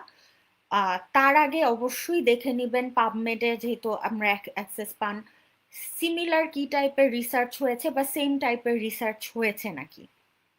অ্যান্ড আসলে যখন পাবলিকেশন থাকে আপনার পিএইচডি ইন্টারভিউতে, আসলে এগুলো এক্সপ্লেইনও করতে হয় যে ওই পাবলিকেশনে আপনি কোন পার্টটা করেছেন। As we work in a team, অনেকে হয় শুধু লেখালেখির কাজটা করেন, অনেকে লিটারেচার রিভিউ করেন, অনেকে শুধুমাত্র অ্যানালাইটিক পার্টগুলো করেন। সো এগুলো ইভ্যালুয়েটেড হয়। যেমন অস্ট্রেলিয়া আবার খুবই ডিফারেন্ট। অস্ট্রেলিয়ায় পিএইচডি অ্যাপ্লিকেশনের জন্য পাবলিকেশন জরুরি এবং ভালো ইম্প্যাক্ট ফ্যাক্টরের পাবলিকেশন জরুরি। But I would always encourage যে আপনারা বিভিন্ন ধরনের পাবলিকেশন বলবো না, যে রিসার্চ করার চেষ্টা করতে পারেন আর্লি টাইমে, তাহলে আপনারা শিখবেন, বুঝবেন, এবং আসলেই ভালো কোয়ালিটি হলে একটা পাবলিকেশন, 10টা পাবলিকেশন থাকা তো আরো ভালো, ওয়াই নট? সো পাবলিকেশন ছাড়াও আপনার নিজের নলেজ অ্যান্ড স্কিলস দিয়ে আপনি পিএইচডি পেতে পারেন। আমি 6টা পিএইচডি পেয়েছি মাত্র একটা পাবলিকেশন দেখিয়ে, যদিও আমার মোটামুটি তখন 15টা পাবলিকেশন ছিল। কারণ আমি রিলেভেন্ট পাবলিকেশন আমার সুপারভাইজারের কথা শুনে দেখিয়েছিলাম। সো নেক্সট টপিকে আমি যাই। Preparation for successful scholarship application, ওই যে বললাম 1 বছর আগের থেকে, অ্যান্ড 1 বছর আগের থেকে প্রিপেয়ার, ডেডলাইনগুলো মাথায় রাখবেন।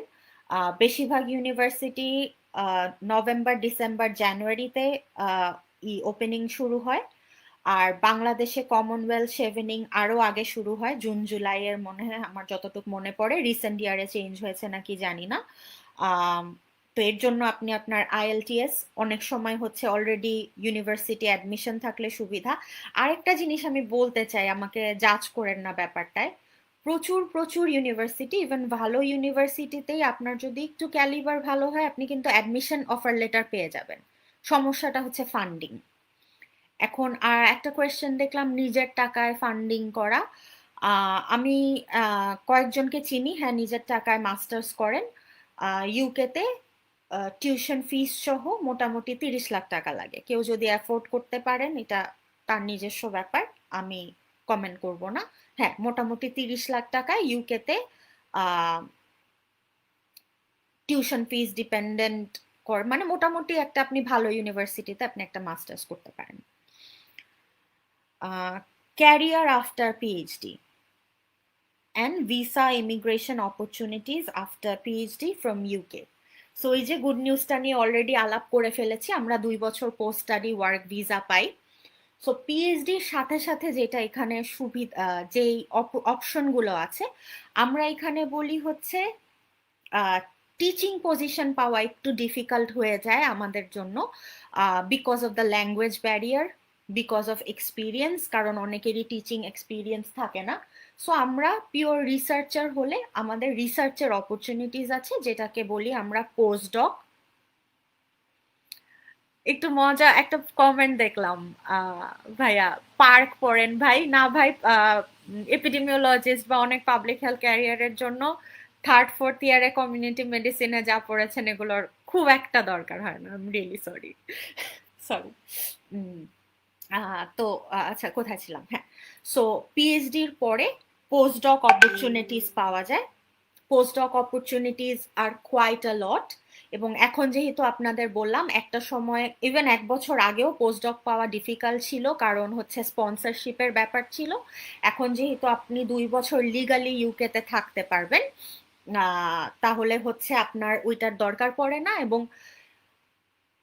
পোস্টডক্স আর আপনার পিএইচডি কিরকম, আপনার পারফরমেন্স কিরকম, সুপারভাইজাররা কিরকম রেকমেন্ড করছেন, আপনি পিএইচডির সময় কি কি শিখেছেন, পোস্টডক অন্য ইউনিভার্সিটিতে রিকোয়ারমেন্ট, এখানে স্কিলটা খুব ইম্পর্টেন্ট। আবার বলি, এখানে যেমন ধরেন আমি পিএইচডি করছি নন কমিউনিকেবল ডিজিজে, বাট আমি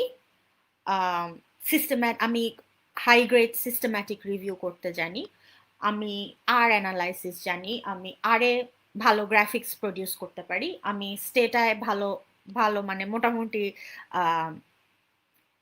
করতে, লেখালেখি কোডিং পারি, আমার বেশ কয়েকটা পাবলিকেশন আছে।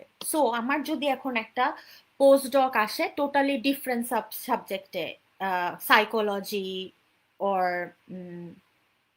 সাইকোলজি ওর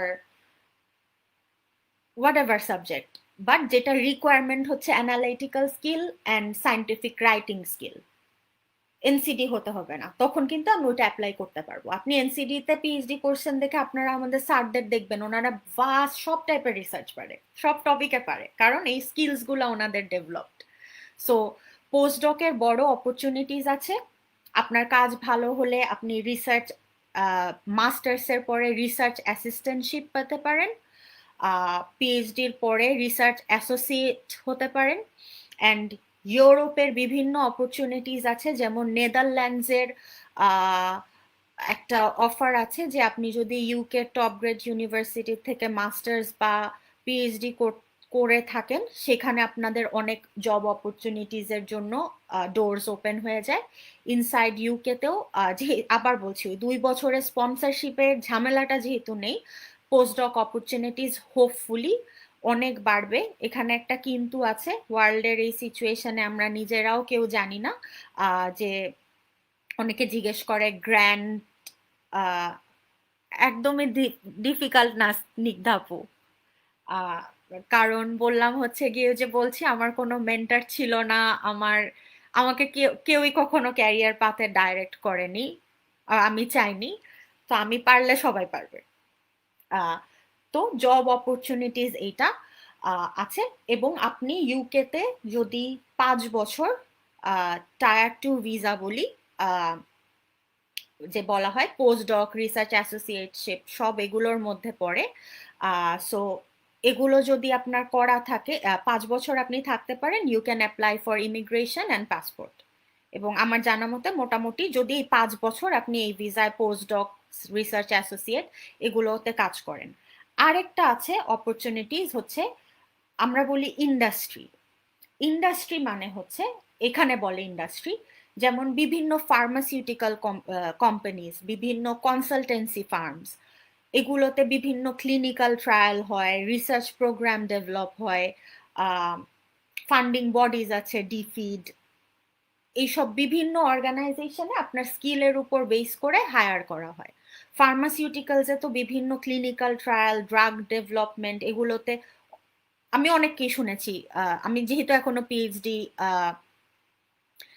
যেহেতু আমি এখনো জব অ্যাপ্লিকেশন শুরু করিনি, আমি 1.5 ইয়ার্সে, বাট এগুলো সবকিছুতে আপনি অ্যাপ্লাই করতে পারেন। এবং আল্লাহ চাইলে বা উপরওয়ালা চাইলে কেন পারবেন না। বাট অপরচুনিটিস অনেক আছে। আর তারপরে আরো অনেক সুবিধা আছে। আপনি ইউকে থেকে পিএইচডি করলে বা গ্র্যাজুয়েট করলে অফকোর্স আপনার কানাডায় ইমিগ্রেশন অ্যান্ড জব পাওয়া ইজি হয়ে যায়। অস্ট্রেলিয়ায় যেমন রিসেন্টলি ইন্ট্রোডিউস হয়েছে, আমার জানা মতে epidemiology is one of the, যে ওদের কি যেন র্যাঙ্কিং থাকে, র্যাঙ্কিং এর টপ 10-এর মধ্যে আছে, আপনি অ্যাপ্লাই করতে পারেন। ইউকেতেও অপরচুনিটিস আছে। বাট একটা জিনিস বলবো, যেটা আমরা এখনো কেউই জানি না, ওয়ার্ল্ডে ফান্ডিং এর কি অবস্থা হয়। স্কলারশিপ ফান্ডিং এর 6 মাস পরে, এই করোনা আউটব্রেকের পরে, যে স্কলারশিপ গুলা কিভাবে করবে। But university funding should always be open. তো এই টপিকটা শেষ।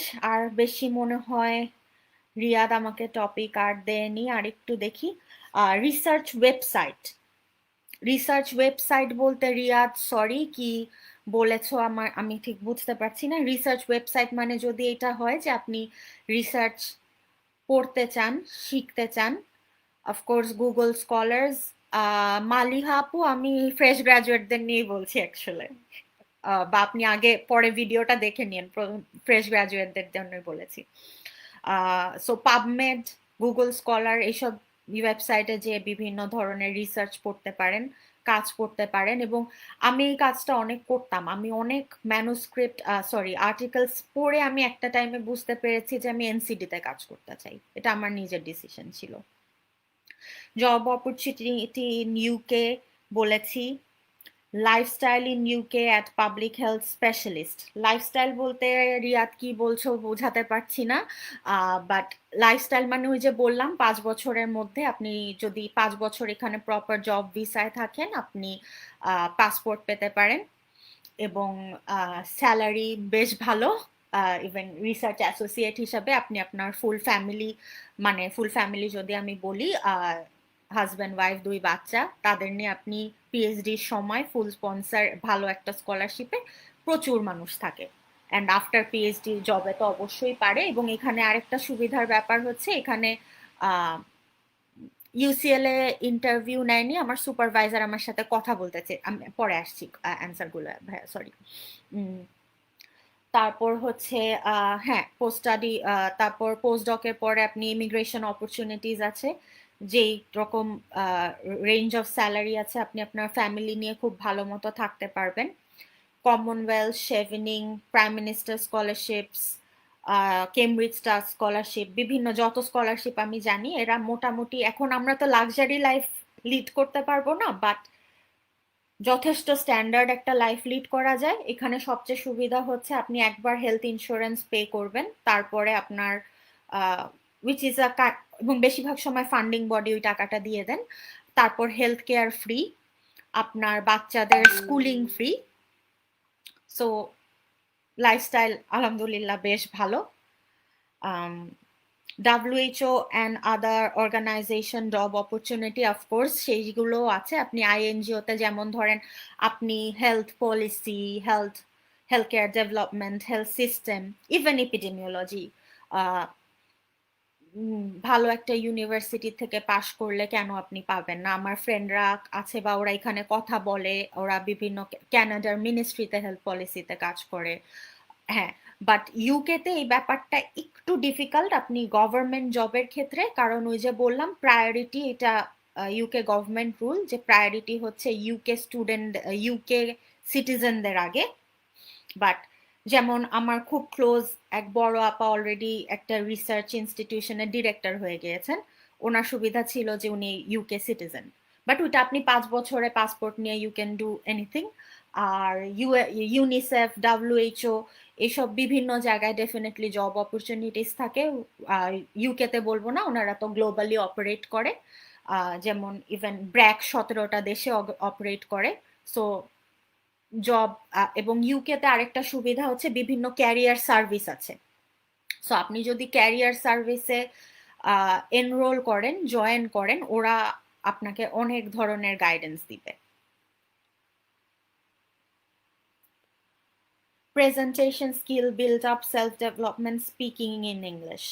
আচ্ছা, প্রেজেন্টেশন স্কিল ডেভেলপমেন্ট যদি আমি আর্লি গ্র্যাজুয়েটদের জন্য বলি, আমরা মেডিকেল স্টুডেন্ট, আমরা মেডিকেলে খুব একটা অপশন পাই না, ইন্টার্নির সময় অনেকে প্রেজেন্টেশন করে, বাট আমার মনে হয় বাংলাদেশে যখন আমরা MPH করি তখন আমাদের প্রেজেন্টেশন স্কিলসটা বেশ ভালোভাবে ডেভেলপ, বেশ মানে আমরা হাতে খড়ি হয়ে যায় যদি এভাবে বলি। এবং সাথে সাথে যদি আপনারা ইউটিউব ভিডিও দেখেন, ভালো প্রেজেন্টেশন বানানো, বিভিন্ন অ্যানিমেশন দেওয়া, গ্রাফিক্স করা, ইউ ক্যান, এটা সেলফ ডেভেলপমেন্টের ব্যাপার, খুবই ভালোভাবে পারবেন। স্পিকিং ইন ইংলিশ, এখানে আমি একটা কথা বলবো যেটা again I disagree with many people, এবং প্লিজ কেউ এটা শ্রেণী বৈষম্য বা রেসিজম হিসাবে নিয়েন না। আমি এখানে প্রচুর রিসার্চার জানি যারা ইংলিশে ভালো কথা বলতে পারেন না। আমি এখানে এশিয়ান, মিডল ইস্ট, এশিয়ান অনেক, আপনারা জানেন জার্মান, ফ্রেঞ্চ, ইভেন চাইনিজ, ওনারা ইংলিশে কথা বলতে পছন্দ করেন না বা বলেনই না বা পারেনই না। এখন সায়েন্টিফিক ফিল্ডে টু বি অনেস্ট এটার খুব বেশি দাম আছে বলে আমার কখনোই মনে হয়নি। আমার প্রচুর চাইনিজ বান্ধবী আছেন যারা, আবার এটা আমি শ্রেণী বিদ্বেষ করে বলছি না, আমার এক্সপিরিয়েন্স করে বলছি, দে আর অ্যামেজিং রিসার্চার্স। ওনারা ইংলিশ স্কিল ব্রিটিশ ইংলিশ স্কিলের মতো না, বা তাদের সায়েন্টিফিক স্কিল, আবার বলছি আপনার personal development skill is very important, ওনাদের কাজ ওনাদের ডিফাইন করে। সো আপনার ফ্লুয়েন্ট ইংলিশ বলতে হবে, ব্রিটিশ অ্যাকসেন্ট ইংলিশ বলতে হবে, ইটস নো ওয়ে রিকোয়ার্ড। আমি আমার ইটালিয়ান ফ্রেন্ড, শুধু বাংলাদেশ নিয়ে আমি কেন বলবো, আমার ইটালিয়ান ফ্রেন্ড আছে, আমার জার্মান ফ্রেন্ড আছে, আমার ফ্রেঞ্চ ফ্রেন্ড আছে, ওনারা বাংলায়, ওনারা ইংলিশে খুব একটা ভালো না, বাট প্রচন্ড ভালো লিখতে পারেন। এখন লিখতে পারার একটা ব্যাপার বলি, IELTS এর লেখা আর সায়েন্টিফিক রাইটিং এর লেখা কিন্তু টোটালি ডিফারেন্ট। সায়েন্টিফিক রাইটিং লেখার জন্য আপনার ইংলিশে বিশাল পারদর্শী হতে হবে না। সায়েন্টিফিক রাইটিং এর একটা প্যাটার্ন আছে, আপনি যখন ইউকেতে আসবেন বিভিন্ন কোর্সেও শিখবেন, ওগুলা বেশিরভাগ ফ্রি হয় ইউনিভার্সিটির। অনেক বেশি ইংলিশ আসলে জানতে হয় না, এটা আমাদের মধ্যে একটু হীনমন্যতা। IELTS কোর্সটার জন্য যতটুক দরকার, তারপরে আপনি এখানে আসলে কোর্স বেসিসে আপনি নিজেই ডেভেলপ হয়ে যাবেন। এইটা নিয়ে কোনো প্রায়োরিটি কখনো দেওয়া হয় আমি আমি আমার নিজের এক্সপিরিয়েন্সে দেখিনি। Data collection habit as an early career researcher, এটা নিয়ে আমি অলরেডি একটু বলে ফেলেছি, and I am not sure if I am running out of time. Data collection, এখন বাংলাদেশে বিভিন্ন ধরনের কাজ হচ্ছে, কোভিড নিয়ে কাজ হচ্ছে, হ্যাঁ এগুলো অফকোর্স আপনার সিভিতে অ্যাড করে, এবং এগুলোতে যদি আপনারা সিনিয়র রিসার্চারদের সাথে কাজ করেন, কারণ এগুলো অ্যাগেইন গ্রুপে কাজ হয়, সো যখন ওইরকম একটা টিমের পার্ট হয়ে কাজ করবেন আপনাদের এক্সপিরিয়েন্স অনেক হবে এবং অনেক কিছু শিখতে পারবেন, and that ads to the CV of course. যদি আপনারা কোনো অর্গানাইজেশনে সহজে চাকরি না পান, এখন ফান্ডিং এর সমস্যা, আমি কিন্তু গভর্নমেন্ট সেক্টর জানি না, আমি প্রাইভেট সেক্টরে কাজ করেছি, প্রাইভেট সেক্টরেই বলছি যে এখন যেহেতু ফান্ডিং এর সমস্যা থাকবে, সো আপনারা নিজেরা মেডিকেল থার্ড ইয়ার ফোর্থ ইয়ারে থাকতে থাকতে ওয়াই নট, যদি আপনারা আপনাদের টাইম ম্যানেজমেন্ট করতে পারেন এবং ভালো ভালো রিসার্চারদের কাছে অন হ্যান্ড শিখতে পারেন, কেন করবেন না? After graduation part of Bangladesh, এটা আমি ঠিক বুঝিনি। ওই যে মনে হয় রিয়া তুমি বোঝাতে চাচ্ছ, হ্যাঁ আফটার গ্রাজুয়েশন একটা এমপিএইচ করা জরুরি, কারণ আমরা মেডিকেল কলেজে পড়ার সময় community medicine, not to demean again, যা শিখি ওইটা একটু হেল্প করে, but research, public health, epidemiology or research career, scientific research, evidence based research, এগুলো বোঝার জন্য একটা এমপিএইচ খুবই জরুরি। Last question. After 5-10 years of public health public health play an important role? এখানে একটু আমি বলতে চাই, public health, again, let's talk about the umbrella. Let's talk about science here. Scientific evidence আমরা প্রডিউস করি বিভিন্ন সাবজেক্টে, অনেক কিছু পাবলিক হেলথের আন্ডারে পড়ে, অনেক কিছু হেলথের আন্ডারে পড়ে। যেহেতু রিসার্চ বলি আমরা, সবাই এটা পাবলিক হেলথ বলতেই পছন্দ করি। হ্যাঁ, যেমন আপনারা লক্ষ্য করে থাকবেন Dhaka university psychology, genetics, microbiologist, virologist, প্রচুর মানুষ ইউকে ইউএসএ তে আসেন এগুলোতে মাস্টার্স এবং পিএইচডি করতে। এগুলোকে কি আপনারা পাবলিক হেলথ বলবেন? So this is a broad scope, এবং আমি পার্সোনালি বিশ্বাস করি নট টু ডিমিন দেম, ওনারা আমাদের চেয়ে অনেক বেশি জানেন, বাট আমাদের যদি এইসব টপিকে ইন্টারেস্ট থাকে, যেহেতু আমরা মেডিকেলে একটু একটু শিখি, আমরাও এগুলোতে গ্রো করতে পারবো ইফ দ্যাট ইন্টারেস্ট আস। যাদের পাবলিক হেলথ, পার্ক আর কি রশিদ কবির হায়দার বোরিং লাগে। হ্যাঁ, এখন 5-10 বছর পরে কি হবে এটা তো কেউই বলতে পারে না, বাট একটা জিনিস বলতে পারি যে কোভিড আমাদের সম্ভবত একটু শিখিয়ে দিয়েছে যে রিসার্চ ব্যাপারটা কি পরিমাণ ইম্পর্টেন্ট। সারা দুনিয়ার মানুষ, আমার নিজের খুব ভালো লাগে এপিডেমিওলজিস্ট টার্মটা অনেকে বলে এবং এখন শিখে, আমার আগে বোঝাতে খুব সমস্যা হতো। সো রিসার্চ কখনোই থেমে থাকবে না, রিসার্চের স্কোপ দিনকে দিন আরো বাড়বে, আমি বিশ্বাস করি। রিসার্চের প্রায়োরিটি, রিসার্চের প্রয়োজনীয়তা ওয়ার্ল্ড মনে হয় এখন মোর দেন এনাফ আরো ফিল করছে, স্পেশালি এখন যেহেতু হেলথ কেয়ার ইনফ্রাস্ট্রাকচার নিয়ে এত কথা হচ্ছে, জেনেটিক্স নিয়ে এত কথা হচ্ছে, এগুলো কোনোটাই রিসার্চ ছাড়া সম্ভব না। সো 5-10 বছর বলেন, আমার তো মনে হয় সারা জীবনই এভিডেন্স বেসড রিসার্চের দাম অ্যান্ড অপরচুনিটিস থাকবেন, যদি আপনি ডেডিকেটেড হন and if you have self prepared yourself. So আমি মোটামুটি 1 ঘন্টা 15 মিনিট কথা বলে ফেলেছি। রিয়াদ, ঠিক আছে? আরো কিছু কি তোমার তরফ থেকে বা অ্যাক্সিস মেডিকেল স্কুল থেকে জানার আছে?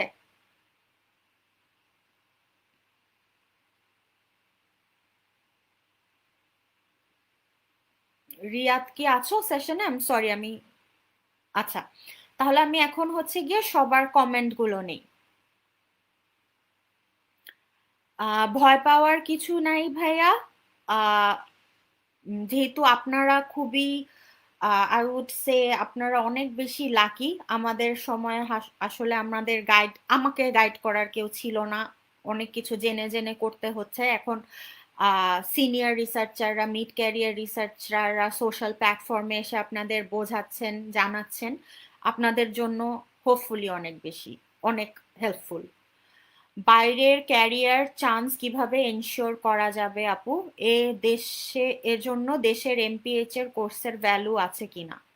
এটা আমি আগেও বলেছি, বিভিন্ন কোর্সের ভ্যালু আছে, আবার নেই, ডিপেন্ডস। নেই বলবো না, কখনোই নেই বলবো না আপনি, কারণ আপনি ওটাই স্কিলগুলো ডেভেলপ করে ফেলেছেন। আপনি যখন সেকেন্ড মাস্টার্সে অ্যাপ্লাই করবেন আর পিএইচডি তে অ্যাপ্লাই করবেন, they would no you know research methodology, you know a bit of biostatistics, you know a bit of epidemiology. So definitely value আছে, বাট এটা পিএইচডি পেতে হেল্প করে নাকি এটা নিয়ে আমি আগে বলেছি, কিছু কিছু ক্ষেত্রে করে, কিছু কিছু করে না। How to enrich oneself after MBBS apart from MPH in this pandemic? রাব্বি ভাইয়া, ওই যে বললাম অনলাইন কোর্সগুলো করেন, কোর্সেরা ইজ ফ্রি। আর যদি আপনি ক্রেডিট কার্ড দিয়ে টাকা খরচ করে করতে চান, বিভিন্ন ধরনের অপশনস আছে। Harvard medical, TH Chan School of public হেলথের কোর্স আছে, অফকোর্স জনস হপকিন্সের অনেক ভালো ভালো কোর্স আছে। আপনার ডিসাইড করতে হবে আপনি কি শিখতে চান। আপনি অ্যানালিটিক্স শিখতে চান, মানে আপনি ডেটা অ্যানালাইসিস সফটওয়্যারগুলো শিখতে চান, নাকি আপনি বিভিন্ন কোয়ান্টিটেটিভ রিসার্চ, কোয়ালিটেটিভ রিসার্চ এগুলো ভালোভাবে বুঝতে চান। How to select online course accordingly. তো এটা হচ্ছে আপনি কি হতে চান, ওই যে বারবার বলি আপনি কি হতে চান সেটা খুব ইম্পর্টেন্ট। বাট আমি বেসিক্যালি বলবো যদি এমপিএইচ ডিগ্রি না থাকে আপনারা রিসার্চ মেথোডোলজি পার্টটা আগে একটু শিখেন, এপিডেমিওলজি একটু শিখেন। যদি ডেটা অ্যানালাইসিসে ডেটা অ্যানালাইসিস শেখার ইচ্ছা থাকে, সো ডেটা অ্যানালাইসিস যারা যেহেতু আপনারা আগে শুরু করছেন, as I have said previously, R course শেখা আই উড রেকমেন্ড, কারণ এখন বেশিরভাগ বড় ইনস্টিটিউট আর ইউজ করে। সো আর এর একটা সুবিধা হচ্ছে এটা ফ্রি সফটওয়্যার, এবং আর এর বিশাল একটা অনলাইন কমিউনিটি আছে, ওখানে একজনের অ্যান্সার দেয়। এবং আর এর প্রচুর, যে কোনো সফটওয়্যারের প্রচুর ইউটিউব ভিডিও আছে, আপনারা একটু নিজেরা এক্সপ্লোর করে দেখবেন যে কার কথা, ভাষা, প্রেজেন্টেশন আপনার পছন্দ হয়। ওনারা ইউটিউবে ফ্রিতে আপনি স্টেপ বাই স্টেপ সবকিছু শেখান এবং আপনারা প্র্যাকটিস করতে পারেন। আপু আমি থার্ড ইয়ারের স্টুডেন্ট, আপনার মতো এখন থেকে ইচ্ছা আছে পাবলিক হেলথ ক্যারিয়ার গড়ার। আপু যদি স্টেপগুলো বলতেন প্রিপেয়ার কিভাবে করা যায় নিজেকে। ভেরি হ্যাপি টু নো ভাইয়া তুমি আপনি আগের থেকেই করতে চান। সো আমার মনে হয় থার্ড ইয়ারে আমাদের মেডিকেলের প্রেশার অনেক বেড়ে যায়, ফোর্থ ইয়ার ফিফথ ইয়ারে অনেক অনেক অনেক নিজের কাজ আছে। সো আমার মনে হয় এই সময় ছোট ছোট যারা বড় বড় রিসার্চে ছোটভাবে কন্ট্রিবিউট করা যায় ডেটা কালেকশন হিসাবে। তারপর আপনারা যখন ওয়ার্ডে কাজ করেন, আমার মনে হয় পার্সোনালি এটা অনেক বড় একটা স্কোপ কেস স্টাডি নিয়ে কাজ করা। আমরা যারা সরকারি মেডিকেলে পড়েছি বা প্রাইভেট মেডিকেলেও অনেক অনেক আনইউজুয়াল কেস আমরা পাই, সেই কেসগুলো নিয়ে লেখার হ্যাবিট শুরু করা, সেগুলো পাবলিশ করার চেষ্টা করা, এইগুলো করতে পারেন। And at the same time ভাইয়া আপনার যদি অনেক সময় লাগে অ্যাগেইন অনলাইন কোর্সগুলো করতে পারেন। বাট সত্যি কথা যদি আমি বলি, যদি অ্যানালাইটিক্সই বলি, যদি এগুলো আপনার রেগুলার প্র্যাকটিস না থাকে, এগুলো ভুলে যাওয়া, কোডিং ভুলে যাওয়া খুব খুব ইজি। আমি নিজেই 2 মাস পরে ভুলে যাই যদি আমি সফটওয়্যার ইউজ না করি। সো ওই কাজটা না করে আই উড রাদার রেকমেন্ড যে আপনি রিসার্চ মেথডস এগুলো শেখেন, ছোট ছোট রিসার্চের পার্ট হওয়া শিখেন। যখন আপনি ওয়ার্ডে যাবেন, আনইউজুয়াল কেসগুলো আপনারা গ্রুপ করে 2-3 জন ফ্রেন্ড করে ওটা আগে গুগল স্কলার বা পাবমেটে দেখবেন, কেস রিপোর্ট বলে এগুলোকে, বা কেস সিরিজও হতে পারে, সেগুলো নিয়ে লেখা, পাবলিশ করা, এগুলো করতে পারেন। Of course stay home, stay safe. হ্যাঁ আমি হোমেই আছি ভাইয়া, 4 মাসের বেশি হয়ে গেল। Is it necessary to convert MBBS marks to CGPA? If yes, then how can I convert my MBBS marks into CGPA? ইউকের জন্য আমি বলতে পারি আপু, সিজিপিএ তে কনভার্ট করতে হয় না। এখানে যেটা করতে হয় হচ্ছে ট্রান্সক্রিপ্ট করতে হয়, ট্রান্সক্রিপ্টটা আসে পার্সেন্টেজে। এটা হচ্ছে আমাদের ঢাকা ইউনিভার্সিটির যেটা রেজিস্টার বিল্ডিং আছে, রেজিস্টার বিল্ডিং এ যেতে হয়। এটার মনে হয় মাত্র 500 টাকা একটা ফি আছে, বা এখন কত আমি জানি না। আপনার মেডিকেল সার্টিফিকেট আর রোল নাম্বারগুলো দিলে ওরা 1 পেজের একটা ডকুমেন্টে সিল সহ এবং খাম সহ, উইচ ইজ ভেরি ইম্পর্টেন্ট, আপনি যখন বিদেশে পাঠাবেন ঢাকা ইউনিভার্সিটির সিল বা যে যে ইউনিভার্সিটির আন্ডারে পড়েন, সিল গালা করা খামে আপনার ট্রান্সক্রিপ্টটা পার্সেন্টেজ হিসাবে যাবে। আর ইউকের অনেক ইউনিভার্সিটি বলবো সিজিপিএ ওয়াইজ এখানে রেজাল্ট হয় না, এখানে বেশিরভাগ রেজাল্ট হয় পার্সেন্টেজে। 60% পাস, মানে ডিফার করতে পারে, 70% মেরিট বা 80% মেরিট, সো পার্সেন্টেজে কনভার্ট করা হয় ইউকেতে আসার জন্য। Is there any parks for English medium students when it comes for language tests? এখানে একটা মজার কথা বলি ভাইয়া। উম, আমি অনেক এটা নিয়ে আপনারা গুগল করলে দেখবেন অনেক মজার ব্যাপার আছে। আইএলটিএসটা না more of a technical test, তাই না? একটা টাইম লিমিটের ব্যাপার আছে, কিছু প্রসিডিয়ার আছে, এবং এখানে অনেক সময় বলা হয় এবং অনেককে আমি দেখেছি যারা অ্যাকচুয়ালি ইংলিশ ল্যাঙ্গুয়েজ স্পিকার, এটা আমি আপনাদের একটু মরাল ডেভেলপমেন্ট, মরাল কি বলবো, মোটিভেশনের জন্য বলছি, and this is a true information again. English native স্পিকাররাও আইএলটিএস এ অনেক কম স্কোর করেন, কারণ এখানে timing and consistency and the rules এর ব্যাপার আছে। সো এর জন্য ইংলিশ মিডিয়াম ব্যাকগ্রাউন্ড, মেবি ওনাদের ইংলিশ রাইট আপ একটু ভালো হতে পারে, স্পোকেন একটু ভালো হতে পারে, but it really doesn't matter. It really doesn't matter, কারণ আইএলটিএস এর গাইডলাইনগুলি পড়লে আপনারা দেখবেন যে ওইভাবে করেই লিখতে হয়, প্যাটার্নগুলা সেমই হতে হয়। উল্টা অনেক সময় নেটিভ ইংলিশ স্পিকাররা নিজের মতো লিখে, গাইডলাইনগুলো জানে না। সো গাইডলাইন জেনে লিখলে কোনো সমস্যাই নেই আইএলটিএস। আর অফকোর্স বইগুলো সলভ করবেন, মক টেস্ট সলভ করবেন, অডিওগুলো শুনবেন, বাংলাদেশে খুবই ইজিলি অ্যাভেলেবল, অনলাইনেও আছে। আপু, ইউকেতে পাবলিক হেলথে শুধু মাস্টার্স করে কি ধরনের জব পাওয়া যায়? আপু, এটা একটু ট্রিকি কোয়েশ্চেন কারেন্ট সিচুয়েশনে।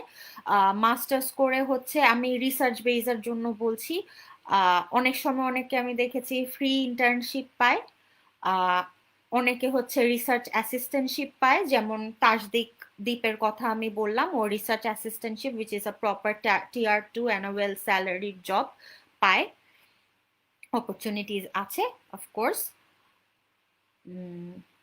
বাংলাদেশে কি কি অনলাইন করা যায়, কোর্স করা যায় এবং কোথায়? ওই যে আমি ভাইয়া বলতে পারবো না বাংলাদেশের কোন কোন অর্গানাইজেশন এগুলো অফার করে। আমাদের সময় অনলাইন না, আমি নিজে আইসিডিটিআরবি অ্যান্ড জেপিজির কোর্সগুলো করতাম। অনলাইনের কথা বললে again Coursera, Johns Hopkins, Harvard, TH Chan school, সবারই অনলাইন কোর্স আছে। কিছু কোর্সেরা তো বেশিরভাগই ফ্রি, আর বাকিগুলো পেমেন্ট বেসে। আপু, ইউকে যে কোনো ইউনিভার্সিটি থেকে এমপিএইচ করার পর জব স্কোপ কেমন ওইখানে উইদাউট পিএইচডি? একটু আগে বললাম আপু, এটা অনেকখানি লাখ, বাট এখন সুবিধা হচ্ছে ওই যে অ্যাগেইন স্পন্সর লাগে না। Let me know about IELTS, বলেছি আবার বলছি, আইএলটিএস এর 12টা বা 14টা বই সলভ করবেন। 12টা বা 14টা, আমার নাম্বার মনে নেই। অডিওগুলো নিজে শুনে শুনে হেডফোন দিয়ে নিজে নিজে সলভ করবেন। খুব ইম্পর্ট্যান্ট হচ্ছে টাইমিংটা ঠিক রাখা। এবং যারা একটু লেস কনফিডেন্ট বা মনে হয় গাইডলাইনের দরকার, সাইফুরস, আমি শুধু সাইফুরসের নাম জানি, I am very sorry, there might be very many other good organizations as academic institutions as well যারা এগুলো অফার করে, সেখানেও কাজ করতে করতে পারেন। আপু, করার কারোর যদি বাইরে যাওয়া পসিবল না হয়, তো শুধু দেশে এমপিএইচ করে কি ধরনের জব অপরচুনিটি? অনেক জব অপরচুনিটিস আপু, আপনি ব্র্যাকে কাজ করতে পারেন, আইসিডিডিআরবি তে কাজ করতে পারেন, কত এনজিও, সেভ দ্য চিলড্রেন আছে, আশা আছে, গ্রামীণ আছে, অনেক জব অপরচুনিটি। আর তারপরে যেমন ফার্মাসিউটিক্যালস গুলো আছে, আমাদের ঢাকা মেডিকেল এবং অনেক মেডিকেলেরই সিনিয়র ভাইয়ারা আছে, আপনাদের গাইড করতে পারবেন। রোশ, গ্লাসগো স্মিথ, জিএসকে, বিভিন্ন ওষুধ কোম্পানিতে আপনি জব পেতে পারেন, বেশ ভালো স্যালারি আমার জানা মতে। বিদেশে আসার দরকার নেই। পার্ক পড়েন ভাই, পার্ক এখন আগে অ্যান্সার দিয়ে ফেলেছি। Park community 4th proof pass করতে পার্ক পড়েন। MPH in BD or abroad? MPH in BD, then government or non-government? MPH যদি বিদেশে ভালো একটা ইউনিভার্সিটিতে করতে পারেন, ওয়াই নট, স্কলারশিপ যদি পান। বাট আমার জানা মতে বিদেশে এমপিএইচ এর স্কলারশিপ পাওয়া একটু ডিফিকাল্ট, অ্যালাইড, কারণ MPH is very much saturated, এবং অ্যালাইড টপিকে পাওয়া ইজিয়ার। বাট যদি আপনি ফান্ডিং পান, ওয়াই নট, বিদেশে করেন। MPH and BD, then government or non-government? এই ব্যাপারে আমি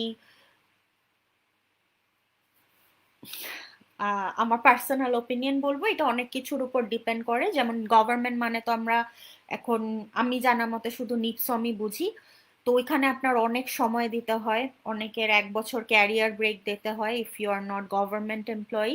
সো এটা যদি আপনি দিতে পারেন অবশ্যই ভালো, অ্যামেজিং ফ্যাকাল্টিজ আছেন ওখানে।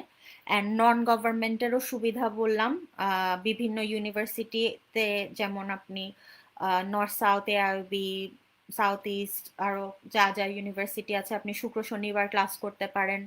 ব্র্যাক জেপিজিতে আবার সেই গভর্নমেন্টের মতো কমিটমেন্টটা কাজ করে যে সপ্তাহে 5 দিন ক্লাস করতে হয়। সো এটা আপনার personal. This sound so difficult, আসলে ডিফিকাল্ট না আপু।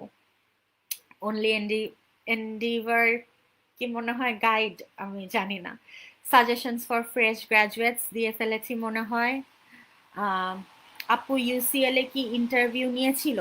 ইউসিএল এ আপু ইন্টারভিউ আমার নেয়নি কোনো। মাস্টার্স লেভেলে সাধারণত ইন্টারভিউ হয় না।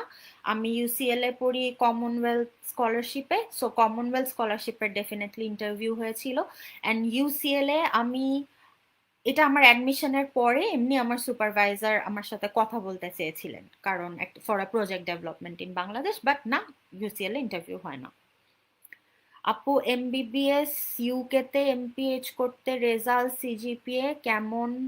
আফটার এমবিবিএস ইউকেতে এমপিএইচ করতে রেজাল্ট সিজিপিএ কেমন ম্যাটার করে? আপু আমি ইউকেতে এমপিএইচ করিনি, সো আমি আসলে এটা বলতে পারবো না। মনে হয় মানে আমরা কেন 65%, 75% score is quite high enough. And তারপর যদি আইএলটিএস থাকে 6.5, 7, if you are not targeting Ivy Leagues or Russell groups, সেরকম খুব বেশি ম্যাটার করবে বলে আমার মনে হয় না। আমি আমার ফ্রেন্ডদের জানি ট্রান্সক্রিপ্টে আপনি সাপ্লি খেলে বোঝা যায়, বাট অনেক 3-4টা সাপ্লি সহ আমার ফ্রেন্ড খুব ভালো মতো পিএইচডি পেয়েছে আমি জানি। So don't at all worry about it. BD স্টুডেন্টদের জন্য কোন সাবজেক্ট চুজ করলে ভালো হবে যদি বলতেন? এটা যদি আরেকবার একটু লিখেন সুবিধা হয় আমার বুঝতে। কখন সাবজেক্ট চুজের কথা বলছেন আমি এই জিনিসটা বুঝতে পারিনি। আপু ইউএসএ তে পিএইচডি বা মাস্টার্সের জন্য আমাদের ইন্টার্নশিপ শেষ করা অবশ্যই দরকার হয়? হ্যাঁ, ইন্টার্নশিপ শেষ করতে হয় আমার জানা মতে, বাট ইন্টার্নশিপ টাইমে আপনার এটা বুঝতে হবে আপু যে ইউএসএ তে যেতে আপনার জিআরই করতে হয়, স্যাট অর টোফেল করতে হয়। সো সাইমালটেনিয়াসলি করা খুব ডিফিকাল্ট। সো আপনি যদি ইন্টার্নশিপ টাইমে নিজেকে প্রিপেয়ার করেন জিআরই, স্যাট টোফেল দিয়ে, তারপরে আমি মানে আই উড সাজেস্ট আপনি তারপরে অ্যাপ্লাই করেন, কারণ ওই টাইম ম্যানেজমেন্টটা তো খুবই জরুরি, তাই না? মাস্টার্স করার পর জব অপরচুনিটিটা আবার যদি একটু বলেন। বাংলাদেশের জব অপরচুনিটি বলেছি, আপনারা হেলথ প্রোগ্রামে বিভিন্ন এনজিও আইএনজিও কাজ করে, যেমন ভ্যাকসিন ডেভেলপমেন্ট, ভ্যাকসিনের কাজে গাভি অ্যালায়েন্স কাজ করে, সেভ দ্য চিলড্রেন এনজিও বলে, ব্র্যাক, আইসিডিডিআরবির বিভিন্ন সেন্টার, আরো বিভিন্ন এনজিও ফাউন্ডেশনস আছে। সব জায়গায় আপনার জব অপরচুনিটিস আছে হেলথ প্রোগ্রামসের। আর রিসার্চ অপরচুনিটি, তারপর সিআইপিআরবি, বিভিন্ন অর্গানাইজেশন আছে। আপনি কি করতে চান এটা আমি বারবার করে বলি, কারণ মানুষ একটু কনফিউজ হয়ে যায় যে আমি কি, আমাকে কেউ যখন বলে আপু ম্যাটারনাল চাইল্ড হেলথে আমি করব, মেজর নিব, আমি খুব কনফিউজড হয়ে যাই যে আসলে জবের ক্ষেত্রে, জব যখন বলি, আপনি কি গ্যারান্টিড আপনি ম্যাটারনাল চাইল্ড হেলথেই জব পাবেন? আমাদের দেশে তো আসলে এটা সম্ভব না ভাইয়া। মানে অসম্ভব বলবো না, কারণ আমাদের রিসার্চ স্কোপটা এত বড় না। আপনি আইসিডিডিআরবিতে আপনি ফ্রেশ গ্রাজুয়েট হয়ে চাকরি খুঁজছেন, এখন যদি আপনি চাইল্ড বা ইনফেকশাস ডিজিজ ডিপার্টমেন্টে চাকরি পান, তো আপনি কি ওইটা নিবেন না? বা আপনি আই হেলথে চাকরি পান, আপনি কি ওইটা নিবেন না? সো দিস ইজ আপু drink a little water, it's alright. আমরা এখন সারাক্ষণই জুমে কথা বলতে থাকি, সব মিটিং, দিনে 7-8টা মিটিং হতে থাকে, so it's has become normal. How can be start for research as third ও ফোর্থ ইয়ার মেডিকেল স্টুডেন্ট? ওই যে বলেছি আপু, বিভিন্ন গ্রুপের সাথে অ্যাড হতে পারেন, নিজেরা কেস সিরিজ, কেস রিপোর্ট নিজেরা লিখে পাবলিশ করার চেষ্টা করতে পারেন, অনলাইন কিছু কোর্স করতে পারেন। বাট টু বি অনেস্ট, আমার মনে হয়েছে আমার মেডিকেল 3rd ইয়ার 4th ইয়ার 5th ইয়ার প্রচন্ড একাডেমিক প্রেশার ছিল, সো আমি টাইম ম্যানেজ করতে পারিনি অন্য কিছু করার। আমি শুধু ইন্টার্নির সময় পেয়েছিলাম। তো আপনারা যদি পারেন অবশ্যই please recommend some book for IELTS for self preparation. IELTS এর ভাইয়া একটা আপু একটা বই সবাই পড়ে, ওটা হচ্ছে কেমব্রিজ IELTS। 12টা বা 14টা বই আছে, নীলক্ষেতেই পাওয়া যায়। আর অডিও সিডি দেয়, সিডি না চললে এগুলা সব এখন অনলাইনেই আছে। সো IELTS এ সবাই কেমব্রিজের বইটাই পড়ে। আপু এমবিবিএস কি ইউকেতে এমপিএইচ এর জন্য, আফটার এমবিবিএস কি ইউকেতে এমপিএইচ এর জন্য অ্যাপ্লাই করা যাবে? অবশ্যই যাবে। গত বছরই আমার পরিচিত 2জন নটিংহ্যামে এমপিএইচ করছেন, জাস্ট এমবিবিএস এর পরে। আম, আপু ইউকে ছাড়া কোথায় এমপিএইচ ইজিলি করা যাবে উইথ স্কলারশিপ? ভাইয়া এটা আমি বলতে পারবো না, এটা কেউই বলতে পারবে না। এটা আপনার একাডেমিক ক্রিডেন্সিয়ালস, আল্লাহর ইচ্ছা, ফান্ডিং, অনেক কিছুর উপরে ডিপেন্ড করে। ইউরোপের বিভিন্ন ইউনিভার্সিটি অফার করে, যদি হাই গ্রেড বলেন কেসিএল আছে, উমিয়া আছে, আমেরিকায় জনস হপকিন্স আছে। আমাদের আমাদের কলিগ অনেকেই কিন্তু জনস হপকিন্স থেকে এমপিএইচ করেছেন উইথ ফান্ডিং, এখনো করছেন।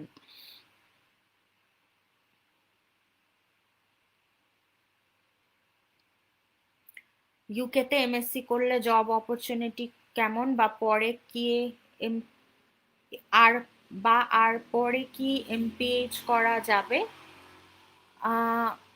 আপু আপনি যদি এমএসসি করেন কোনো স্পেসিফিক সায়েন্টিফিক সাবজেক্টে, ফর এক্সাম্পল এন্ডোক্রাইনোলজিতে, এবং পরবর্তীতে পিএইচডি করতে চান এন্ডোক্রাইনোলজির কোনো ফিল্ডে, কেন আপনার এমপিএইচ করতে হবে? I bit confused. কারণ ওনারা ওয়েট ল্যাবে বিভিন্ন রিসার্চ বিভিন্ন হয়, এর জন্য আমি বলি যে পাবলিক হেলথ এত বেশি ব্রড আমব্রেলা যে আমাদের, আমি জানি না এই প্ল্যাটফর্মে এসেছেন নাকি, মানে আমাদের correspondence is corresponding friend is doing very good in genetic research. So আমি যতদূর জানি ও এমপিএইচ করেনি, ও জেনেটিক এপিডেমিওলজিতে মাস্টার্স করেছে, জেনেটিক্সে পিএইচডি করেছে, এবং সাথে সাথে ইউকেতে খুব ভালো জব পেয়েছে। তো আপনি কি করবেন ওইটা সেট করা খুব ডিফিকাল্ট, খুব জরুরি। ডেন্টাল সার্জনদের জন্য অপরচুনিটি, দাঁড়াও তার আগে হচ্ছে ডেন্টাল সার্জনদের জন্য অপরচুনিটি কেমন আপু? এটা কি আপনি পাবলিক হেলথ হিসাবে বলছেন? Public health is a very broad umbrella. আবার বললাম, আপনি যদি ডেন্টাল সার্জন হয়ে থাকেন কোনো সমস্যা নাই, আপনি রিসার্চ শিখবেন বিভিন্ন কোর্স করে, আপনি অ্যাপ্লাইড ফিল্ডে যাবেন। আমি ডেন্টাল থেকে পাশ করা ডাক্তার মেডিকেল স্টুডেন্টদের চিনি, যারা মেডিকেল ডক্টর ডেন্টাল ডক্টরদের চিনি যারা এপিডেমিওলজিতে কাজ করে। আপু ইউকে থেকে এমএসসি করে বিডি রিটার্ন করার চিন্তা থাকলে পাবলিক হেলথ ভালো হবে নাকি international health and tropical medicine সাবজেক্টটা ভালো হবে? জব অপরচুনিটি কোথায় ভালো হবে বোথ বিডিতে অ্যান্ড ফরেন কান্ট্রিতে? আচ্ছা, এটা একটু ট্রিকি।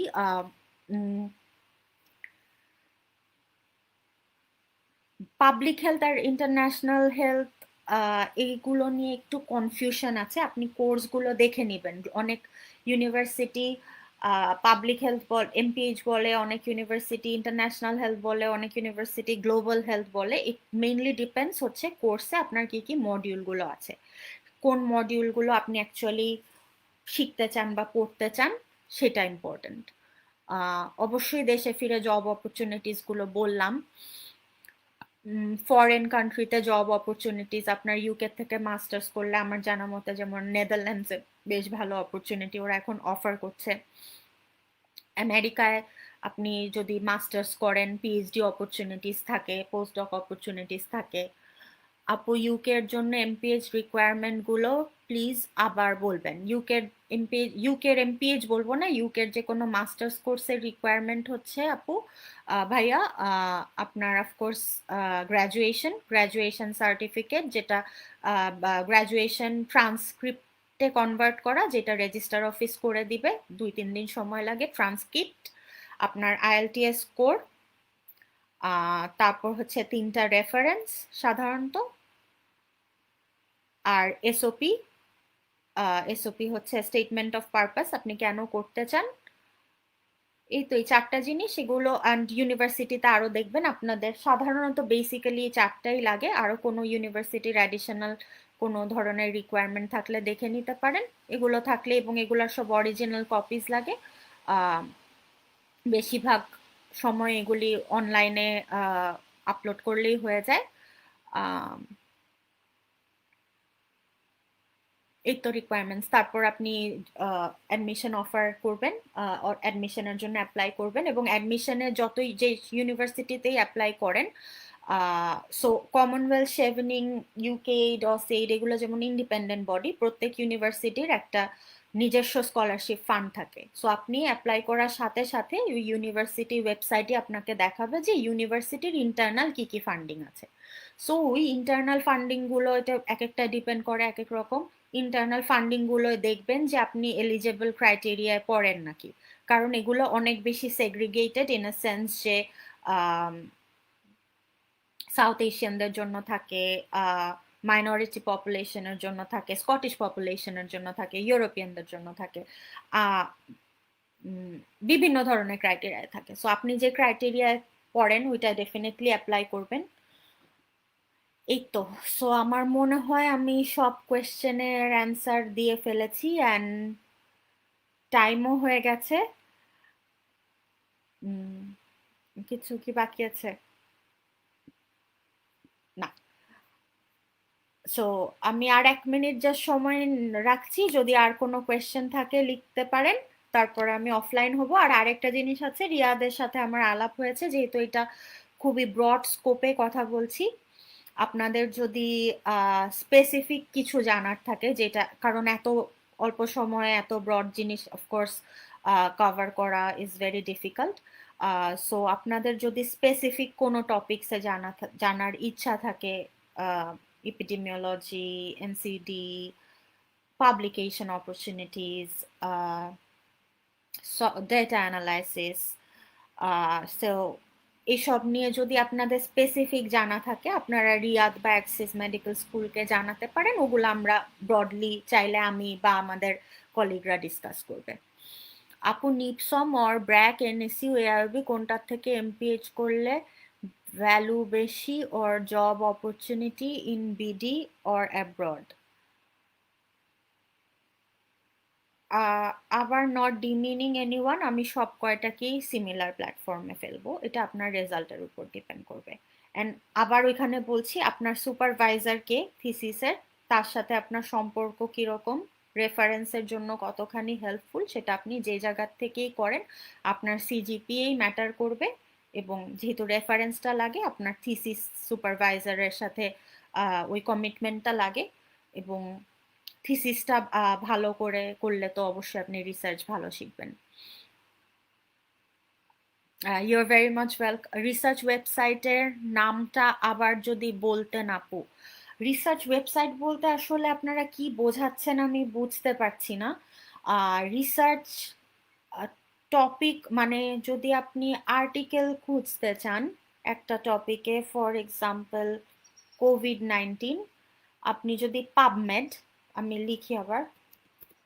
লিখে দিই পাবমেড, তারপর গুগল স্কলার, ইনিশিয়ালি আমি এই দুইটাই বলবো। এখানে যে যদি আপনারা সার্চ দেন, এগুলো রিলেটেড যত পাবলিকেশন আছে, যত ইন্ডেক্স জার্নালে পাবলিকেশন আছে, সব কয়টা অ্যাপিয়ার করবে। ওইখানে আপনি বিভিন্ন সেট করতে পারেন, কত সালের গুলো আপনি দেখতে চান, কোন কান্ট্রির দেখতে চান, ওইভাবে করে লিখে। ইভেন পাবমেড বা গুগল স্কলার কিভাবে ইউজ করতে হয়, এগুলো সব ফ্রি। এগুলোতে ইউটিউবেও ভিডিও আছে 3-4 মিনিটের। সো এগুলোতে যেও আপনারা বিভিন্ন আর্টিকেল সার্চ করতে পারেন। সো আর যদি কোনো প্রশ্ন না থাকে, থ্যাংক ইউ ভেরি মাচ। আর কোনো টপিক জানার থাকলে ডেফিনেটলি অ্যাক্সিস মেডিকেল স্কুলকে আপনারা বলতে পারেন, কোনো কিছু যদি ব্রডলি ডেসক্রিপটিভ ভাবে জানতে চান।